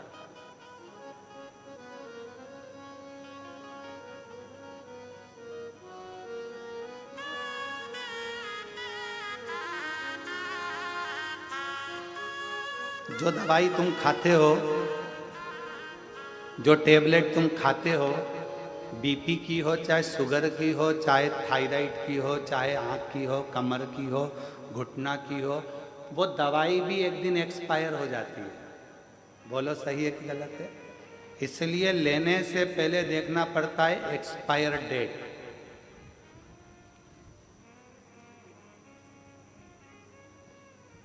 हमारे कुबरेश्वर धाम में कई लोग आते हैं कि साहब हमको बिस्कुट बंटवाना है, कोई कहता है साहब हमको पानी बंटवाना है, कोई कहता है साहब हमको ये चीज़ बंटवाना है। हम कहते हैं बंटवाने से पहले तुम जो बिस्कुट भेजोगे उसकी तारीख का फोटो खींचकर भेजो, उसकी एक्सपायर तारीख कब की है। तो हम धाम पे से बंटने देंगे, मालूम पड़े एक्सपायर हो गई, किसी काम की नहीं रही, और तुमने कहा कहाँ दिया, तो के धाम पे दिया, मैं इतने लोग आते हैं, बढ़ जाएगा। सीहोर कुबरेश्वर धाम पर तो किसी के घर में अगर शादी में बूंदी लड्डू भी ज़्यादा बन जाते हैं, और अगर वो देना भी चाहें तो सीहोर कुबरेश्वर धाम पर नहीं लिए जाते हैं। क्यों? यहाँ बाबा का धाम है। जो बाबा को भोग लगेगा, जो बाबा की प्रसादी बनेगी, भले रूखी बने, सूखी बने, खिचड़ी बने, जो मेरा कुबेर भंडारी खाएगा पाएगा, वही उसका शुभ भक्त पाएगा। उसके सिवा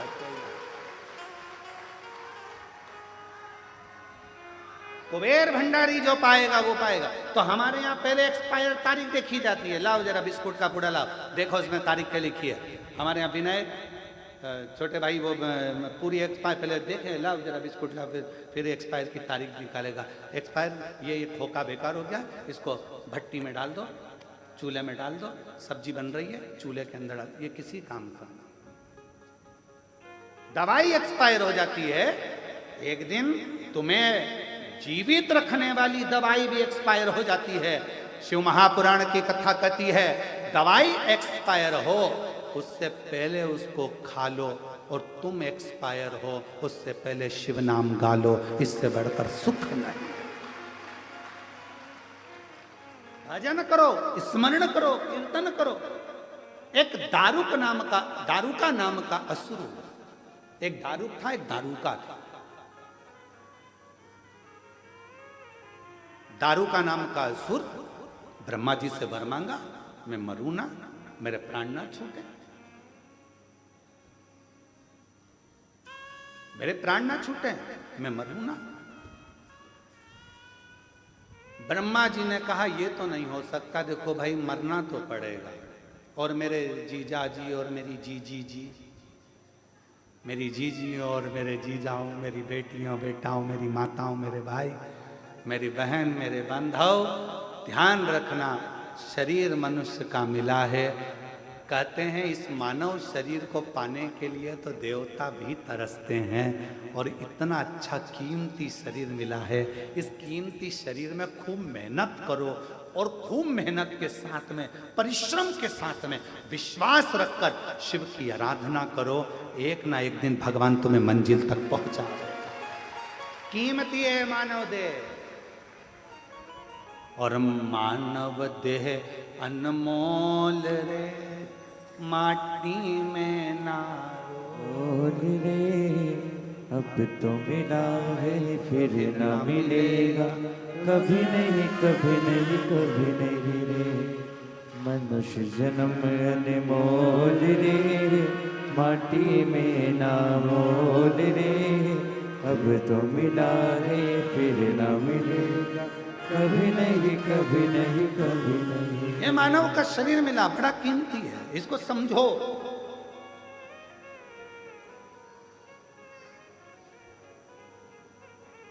मैंने मानव शरीर तुझे हीरा दिया, तू यूं ही गंवाए तो मैं क्या करूं। प्रभु का नाम मैंने तुझे कीमत वाला दिया, तू ना गाए तो मैं क्या करूं। क्या कर सकता, क्या कर सकता। मिलाए शरीर, करो भजन। दारू का नाम का एक असुर हो गया। दारू का नाम का असुर इतना प्रबल था, इतना प्रबल था। ब्रह्मा जी से वर मांगा कि मैं मरूं ना। ब्रह्मा जी ने कहा मरना तो पड़ेगा तेरे को, निश्चित है, कुछ और मांग ले। उसने कहा तो फिर मुझे वर दे दो कि मैं मरूं तो पुरुष से नहीं मरूं, स्त्री से मरूं, एक स्त्री से। अच्छा, असुरों में भी ज्ञान नहीं होता था, ऐसी बात मांगते स्त्री से मरूं। अब उसको कौन समझाए, पुरुष से ज्यादा भारी पड़ती है, कौन समझाए। ये जब अपनी वाली पे आ जाए जुड़ब मान के, बोल तोरी जरा,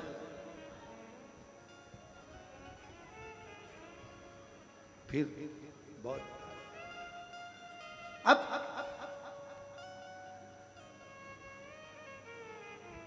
दारू का कह रहा है कि मैं स्त्री से मरूं। ब्रह्मा जी मुस्कुराने लगे। ब्रह्मा जी को मालूम था तू हल्के में ले रहा है, हल्के में। एक माता जानकी जी, माता जानकी जी, एक माँ जानकी जी लंका में गई। रावण आता था, सीता जी एक घास का तिनका, मात्र एक तिनका माता जानकी जी तोड़कर उस घास के तिनके को मां जानकी अपने हाथ में ले लेती थी, एक तिनका। और रावण कहता था, ए सीता, जानकी जी से कहता, तिनके को देखती रहती है, मुझे तो देख। रावण का समझ नहीं पाया कि इस घास के तिनके में ऐसा क्या था। रावण को कौन समझाए ये वो घास का तिनका सीता जी हाथ में क्यों लेती है, क्योंकि जब जानकी जी विवाह कर कर आई थी, कौशल्या मैया ने कहा था घर की बहू मीठा भात बनाए, खीर बनाए। जानकी जी ने खीर बनाई, ससुर जी के सामने परोसी। सीता जी उधर गई, खिड़की में से हवा चली, एक तिनका खीर में चला गया। सीता जी ने जो देखा, खीर में तिनका पड़ा है। ससुर जी खाएंगे, दशरथ जी कहेंगे कि बहू ने कचरे की खीर दे दी, क्या करूं। खिड़की में से सीता जी ने पल्लू लिया और उस खीर में देखा। जैसे ही खीर में देखना चालू करा, खीर में जो तिनका पड़ा था घास का, वो वहीं पर जल के भस्म हो गया।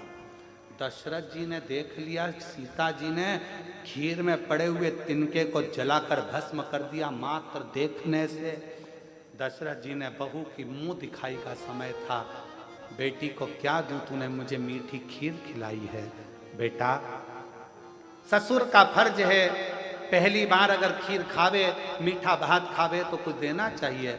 मैं तुझे कुछ नहीं दूंगा, तुझसे लूंगा। पिताजी बोलो क्या चाहिए। सीता, वचन चाहिए। क्या वचन। जैसा तूने आज इस तिनके को देखा, ऐसा घूर कर किसी को मत देखना, किसी को मत। जब जब रावण आता था, सीता जी तिनका ले लेती थी। इसी के चक्कर में बचा है, नहीं तो अभी तक तो निपटा देती तेरे को। 1 मिनट नहीं लगता, बस घूर के देखती और तू निपट जाता। आज भी मेरी जीजियों में वो बल है। जब बेटियां कहती है ना कि उसने मेरे को घूर कर देखा, अगर जीजियों में इतना दमदारी है, एक बार अगर घूर कर देख ले तो किसी के बाप में दम नहीं है कि तुम्हें कोई घूर कर देख ले।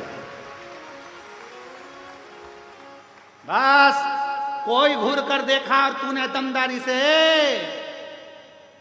आंखें नीचे, नहीं तो वीर शिवाजी महाराज की माँ जीजाबाई को देखा है, अहिल्याबाई को देखा है, झांसी की रानी को देखा है। अभी थोड़ी देर में मुझे देख लेगा तो वो बेचारा, नहीं जीजी में तो आपसे कुछ नहीं किया।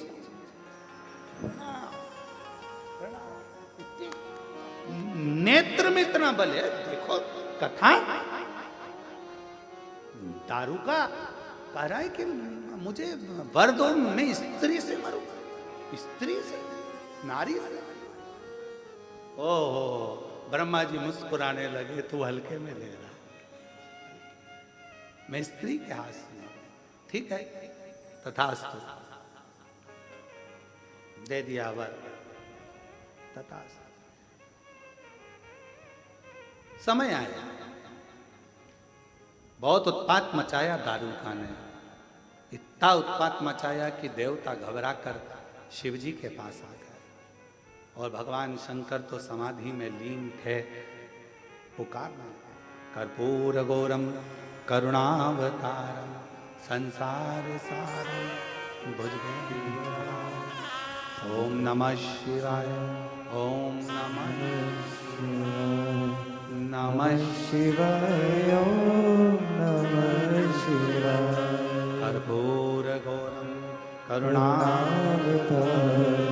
संसार सारम भुजगेन्द्रहारम। नमः शिवाय, ओम नमः शिवाय, नमः शिवाय, ओम नमः शिवाय।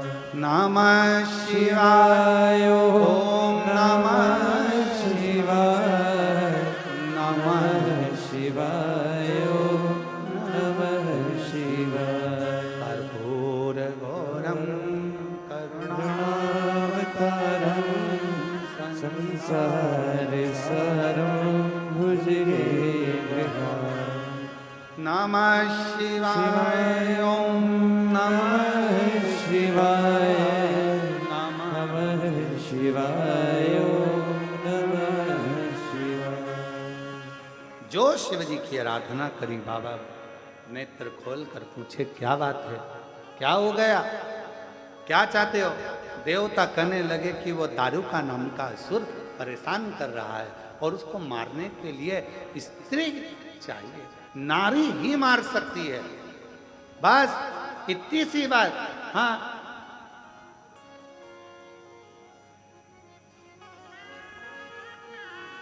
तो कौन मारेगा? लक्ष्मी जी से बोल दो, ना ना ना। ब्रह्माणी, ना ना ना। फिर कौन मारेगा? पार्वती। तो कहा पार्वती जी तो कभी इतनी बात भी नहीं करती, एकदम मौन रहती है, चुप रहती है, शांत रहती है। और फिर निवेदन है, जो ज़्यादा शांत रहता है, मौन रहता है, चुप रहता है, उसको हल्के में नहीं लेना चाहिए। वो है शांत, है मौन, चुप, पर फिर कभी कभी कभी कभी तेरे भक्त जनों पर माता भीड़ पड़ी है भारी, और दानव दल पर टूट पड़ो मार करके सिंह सवार। सो सो सिंहों से तू बलशाली, अष्ट भुजाओं वाली, दुखियों के दुख डेली बार। फिर अपने वाले पर शांत है। अरे ये पार्वती तो बहुत मौन रहती हैं, चुप रहती हैं, शांत रहती हैं, ये क्रोध नहीं कर सकती, इनको नहीं आता। पार्वती मैया का नाम आया, शिव जी ने मना करा। शंकर भगवान जानते थे पार्वती जी का स्वभाव, क्योंकि ये महागौरी है, मां शीतला है, शांत का स्वरूप। पर बाबा से विनती करी तो बाबा ने कहा ठीक है, तुम चाहते हो दारूका मरे, तैयारी करो दारूका के मरने की। मरेगा, सब देखेंगे। शिव जी ने जो विष पिया था, कंठ में विष गया था, पार्वती जी ने नीचे नहीं उतरने दिया था, कंठ में बैठकर पार्वती जी ने विष को रोक लिया था। अंदर नहीं उतरने दूंगी, मेरा पति विष पिए, अंदर नहीं उतरने दूंगी। पार्वती जी ने विष को कंठ में बैठकर रोक लिया। अब शिव जी को लगता था हमेशा कि ये कब तक बैठी रहेगी, इसको निकालना तो पड़ेगा, एक बार प्रकट तो करना पड़ेगा। हर हर। और भगवान देवाधिदेव महादेव, मेरे विश्वनाथ भगवान ने, मेरे कुबेरेश्वर बाबा ने, मेरे महाकाल राजा ने पार्वती जी को निमंत्रण दिया, पार्वती कब तक कंठ में बैठी रहेगी, विष है, जहर है, तुझे भी तकलीफ होगी, बाहर निकल, प्रकट हो। निकलती नहीं, आती नहीं आई। तब माता पार्वती जी के लिए शिव जी ने कहा, तेरे भक्त जनों पर माता भीड़ पड़ी है भारी, दानव दल पर टूट पड़ो माँ लदकती सिंह सवारी। तब माँ से कहा, तेरे भक्त दुखी हैं, तकलीफ में है, तेरी औलाद, तेरी संतान कष्ट में है। माँ का हृदय पसीज गया, पसीज। मेरा बेटा दुखी है, मेरी बेटियां दुखी है। और जैसे ही सुना, पार्वती जी प्रकट। उस समय पर मां पार्वती पार्वती नहीं थी।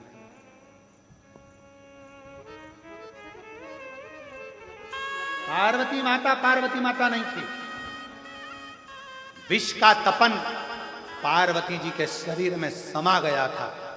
उनका शरीर नीला पड़ गया था, पूरा काला दिखने लगा था, भयंकर आंखें हो गई थी, बाल खुल चुके थे, शरीर पूरा काला।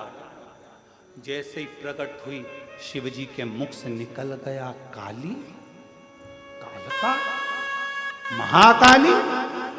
जो देखा, भयंकर रूप देखकर भगवान देवाधिदेव महादेव भी थकित रह गए, बैठे थे खड़े हो गए।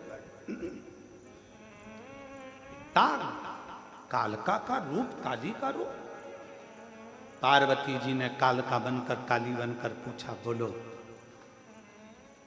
विश्वनाथ, किसका संहार करना है? काली चली।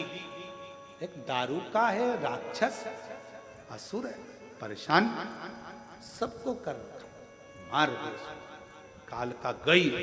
एक तो विष की तपन, ऊपर से शिव की शक्ति, तीसरा शिवजी ने कह दिया काली, हमेशा कहते थे गोरी, आज कह दिया काली।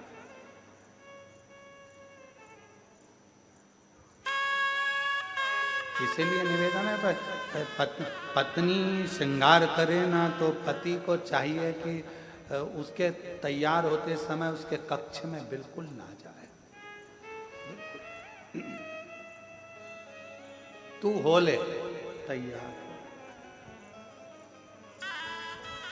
पति तैयार होकर अपनी गाड़ी में बैठे, हारन बजाए, चल टाइम हो गया, चल चल, और ज्यादा भी हारन मत बजाए, बना तुझे मंदिर का घंटा समझ के बजा दे। कभी कभी ज्यादा हारन और बोले चल चल तो भी नहीं जाना, ले चल तू चले जा, नहीं जाना मेरे को, तुम चले जाओ, मैं बाद में जाऊंगी, नहीं जाना, जा। फिर बेचारा पति कह रहा है, हरि अम्बे, अरे तू चल, मैं तुझे नहीं, अब तो मुझे तुम्हारे साथ नहीं जाना, नहीं जाना। बुलाया ऑटो, बैठ गई ऑटो में और चली गई, नहीं जाना तेरे साथ, जा, बहुत जल्दी है ना तुमको। अब बेचारा पति पहुंचा शादी में, ये भी पहुंच गई शादी में, और पति मुस्कुरा कर बात कर रहा था और देवी उसको आंखें फाड़।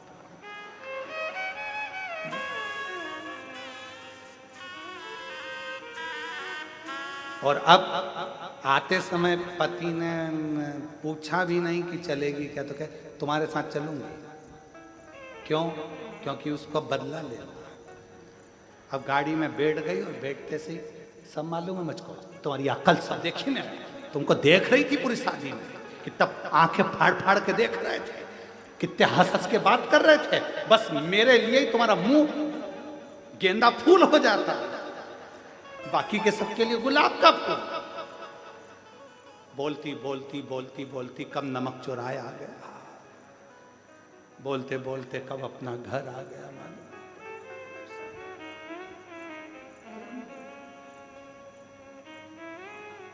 एक तो असुर का संहार, विष के कारण प्रागट, दूसरा शिव ने कह दिया काली, टूट पड़ी भवानी और गई, दारुका का संहार कर कर आ गई। मार तो दिया असुर दारुका को, पर क्रोध शांत नहीं होता। देवता अपना अपना धाम छोड़कर भाग गए, सब अपना अपना धाम छोड़कर गए। कहां कौन संभालेगा? शिवजी ने देखा ब्रह्मा जी घबरा रहे हैं, भगवान विष्णु घबरा रहे हैं, माता का क्रोध तीव्र है, क्रोध कौन संभालेगा? शंकर भगवान ने सोचा अब क्या करूं। तब शिवजी के स्मरण में आया, माँ सबसे ज्यादा प्रेम अपने बच्चे से करती है, अगर कोई बच्चे का रूप सामने आ जाएगा तो इसका क्रोध शांत हो जाएगा। ब्रह्मा और विष्णु जी से कहा भगवान शिव जी ने, मां काली को काशी में लेकर आओ, दारू को मारकर दारुका को काशी की ओर मां जगत जननी जगदम्बा चल पड़ी। जहां पांव रखती थी वो भूमि नीचे दब जाती थी, जहां चलती भयंकर गर्जना होता चलती। काशी में पहुंच गई। जो काशी में पहुंची, महाशमशान में, शमशान के नजदीक में शंकर जी ने एक बच्चे का रूप ले लिया और किलकारी भर भर कर रोना चालू कर दिया। शंकर भगवान ने बच्चे का रूप लिया, बालक का रूप लेकर शिवजी ने रोना चालू करा। लिंग पुराण का 106 नंबर का अध्याय कहता है, भगवान शंकर किलकारी भरकर रो रहे थे, रो रहे हैं। मेरे शिव छोटे से बच्चे का रूप धरकर रोने लगे। पार्वती मैया जैसे ही काशी में भ्रमण करती, शमशान में पहुंची, पांव रखते से ही बच्चे का और दृष्टि गई, और जो मां काली ने बच्चे को देखा, चीख कर आवाज लगाई, किस नारी की संतान है ये? बालक रो रहा है, कोई आता नहीं है। मां का वात्सल्यता झलक गया, बच्चे को गोदी में उठाया, भूखा लगता है। मां ने अपने स्तनों का पान कराना प्रारंभ कर दिया। जैसे ही माता ने स्तनों का पान कराया, शिवजी ने माता के क्रोध को दूध के रूप में खींच लिया, और शंकर भगवान ने दूध के रूप में जैसे ही क्रोध को खींचा, वो क्रोध खींचते से ही शंकर भगवान के 52 खंड हो गए। वो रुद्र के, भगवान शंकर के जैसे ही क्रोध को खींचा, खींचते से ही उस क्रोध को, उस काल को खींचते से ही 12 खंड हो गए। ऐसे 12 खंड, 12 भैरव, 52 खंड हो गए। वो 52 भैरव के रूप में आज भी काशी में विराजमान है। शिव जी ने पार्वती माता के क्रोध को दूध के रूप में खींच लिया था, क्षेत्र की रक्षा करने के लिए। इसलिए क्रोध शिव जी के रूप में प्रकट हो गया, क्षेत्रपाल काल भैरव के रूप में। शिव शिव है। शंकर भगवान को माता पार्वती ने गुरु तत्व में लिया है, तो गुरु अपने शिष्य का क्रोध भी खींचता, गुरु अपने शिष्य का दुख भी खींचता।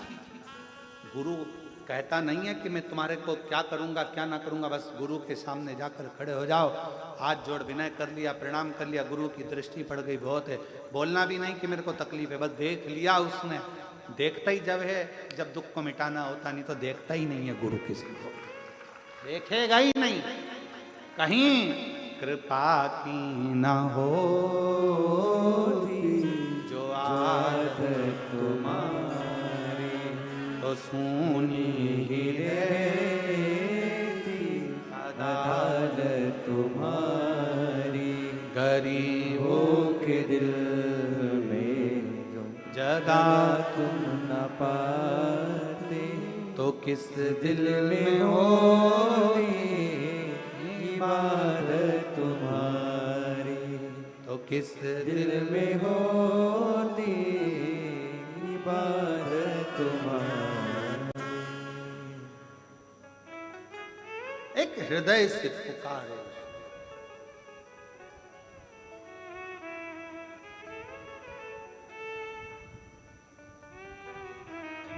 बस उसको याद करना। ओ डमरू वाले आजा, तेरी याद सताए, मेरा ये भरोसा कहीं टूट न जाए। ओ डमरू वाले आजा, तेरी याद सताए, मेरा ये भरोसा कहीं टूट न जाए। छुपा कहाँ हो भोले बाबा, ओ डमरू वाले आजा, सब गाइए। याद सताए, मेरा ये भरोसा कहीं टूट न जाए। ओ डमरू वाले आजा, तेरी याद सताए, मेरा ये भरोसा कहीं टूट न जाए। दिल की ये धड़कन गीत तेरे गाए, दिल की ये धड़कन गीत तेरे गाए, ओ रोती है अखियाँ नीर बहाए, रोती है अखियाँ नीर बहाए, कैसे समझाए। छुपा कहाँ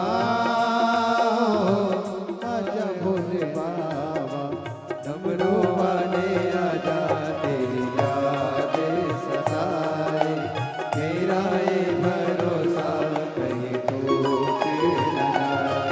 ओ काशी वाले आजा, तेरी याद सताए, मेरा ये भरोसा कहीं टूट न जाए।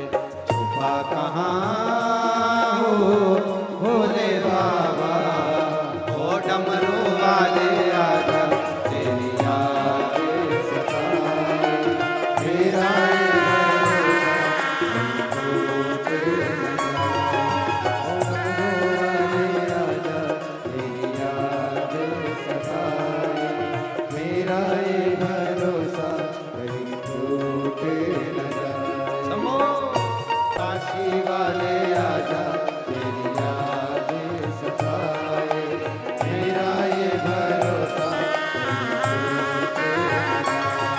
ओ डमरू वाले आजा, तेरी याद सताए, मेरा ये भरोसा कहीं टूट न जाए।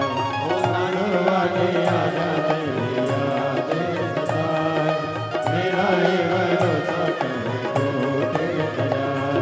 ओ डमरू वाले आजा, तेरी याद सताए, मेरा ये भरोसा कहीं टूट न जाए। महादेव। अपने स्थान पर बैठकर बाबा से अपने मन का भाव कहें, दिल से प्रार्थना करें, बाबा को विनय करें। कल कथा का चतुर्थ दिवस रहेगा, कल प्रदोष भी है। शिव तत्व है, शांति से आनंद से बाबा का स्मरण भाव से सब पुकारें, हृदय से विनय करें। श्री शिवा नमस्तु, श्री शिवा नमस्तु, श्री शिवा नमस्तु, श्री शिवा नमस्तु, श्री शिवा नमस्तु। भोला सब दुख काटो, भोला सब दुख काटो। शिव शंकर जपो तेरी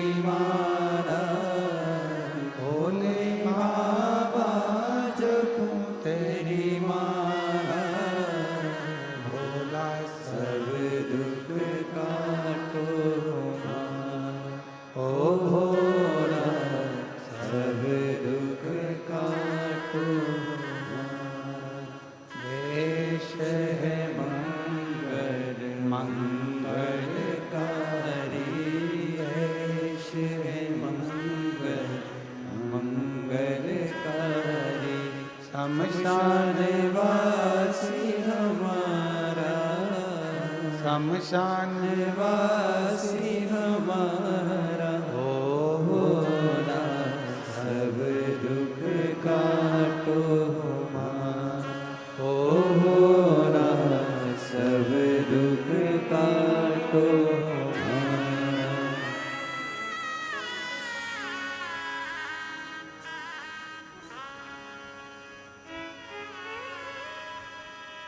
बाबा देवादिदेव महादेव भगवान उघड़दानी शिव की करुणा कहती है,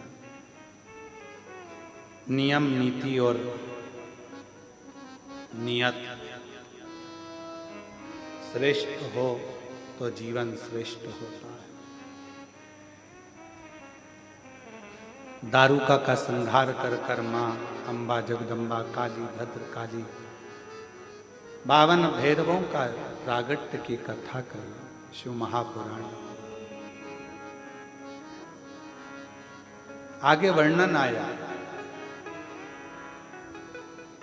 मां जगत जननी जगदम्बा अम्बा स्नान करने के लिए जाती हैं, अपने उपटन से एक पुतले का निर्माण करती हैं। शिव की भक्ति बिटले सेवा समिति द्वारा, कुबेरेश्वर बाबा के धाम द्वारा, जो रोड पर गाय माता बैठी रहती हैं, नंदी बाबा बैठे रहते हैं, गाड़ियां रात्रि को बारिश के समय चलती हैं, एक्सीडेंट हो जाता है, कई लोगों की जान भी जाती है, गौ माता को भी चोट लगती है। उसके लिए बिटले सेवा समिति ने हजारों लाखों ऐसे रेडियम के पट्टे बनवाए, जिनको गौ माता के गले में डाल दिए जाएंगे और वो रात्रि को लाइट में चमकेंगे तो गाड़ी चलाने वालों को भी दिख जाएगा कि गौ माता रोड पर बैठी है और उनको चोट नहीं। ये पट्टे जो भी गौ सेवक हैं, जो कुबेरेश्वर धाम से, ये सब निःशुल्क बाबा के गौ माता के गले में पहनाने के लिए दिए जाएंगे। पर रोड पर बैठने वाली गाय माता को पहनाए जाएं, जो रोड पर बैठी रहती हैं, जिससे गाड़ी आने जाने वालों को उसका दिख जाए और गौ माता को भी ना लगे और जो गाड़ी चलाने वाले हैं उनका भी एक्सीडेंट ना हो। उसके लिए लाखों पट्टे बिटले सेवा समिति ने बनवा कर बुलाए हैं और जो भी गौ माता के सेवक इन पट्टों को लेना चाहेंगे वो धाम से संपर्क कर कर इन पट्टों को लेकर अपने अपने रोडों से जहाँ से निकलते हो वहाँ जो गाय माता बीच में मिले उनको आप बांधते हुए तब अपनी अपनी गाड़ियों को आगे बढ़ाएंगे, जिससे गौ माता का एक्सीडेंट भी ना हो और आप लोगों को भी चोट ना पहुँचे। तो ये कुबेरेश्वर बाबा का परिवार, बिटले सेवा समिति का परिवार, कुबेरेश्वर बाबा का परिवार, आप लोग तैयार हो इस सेवा के लिए सब लोग? तो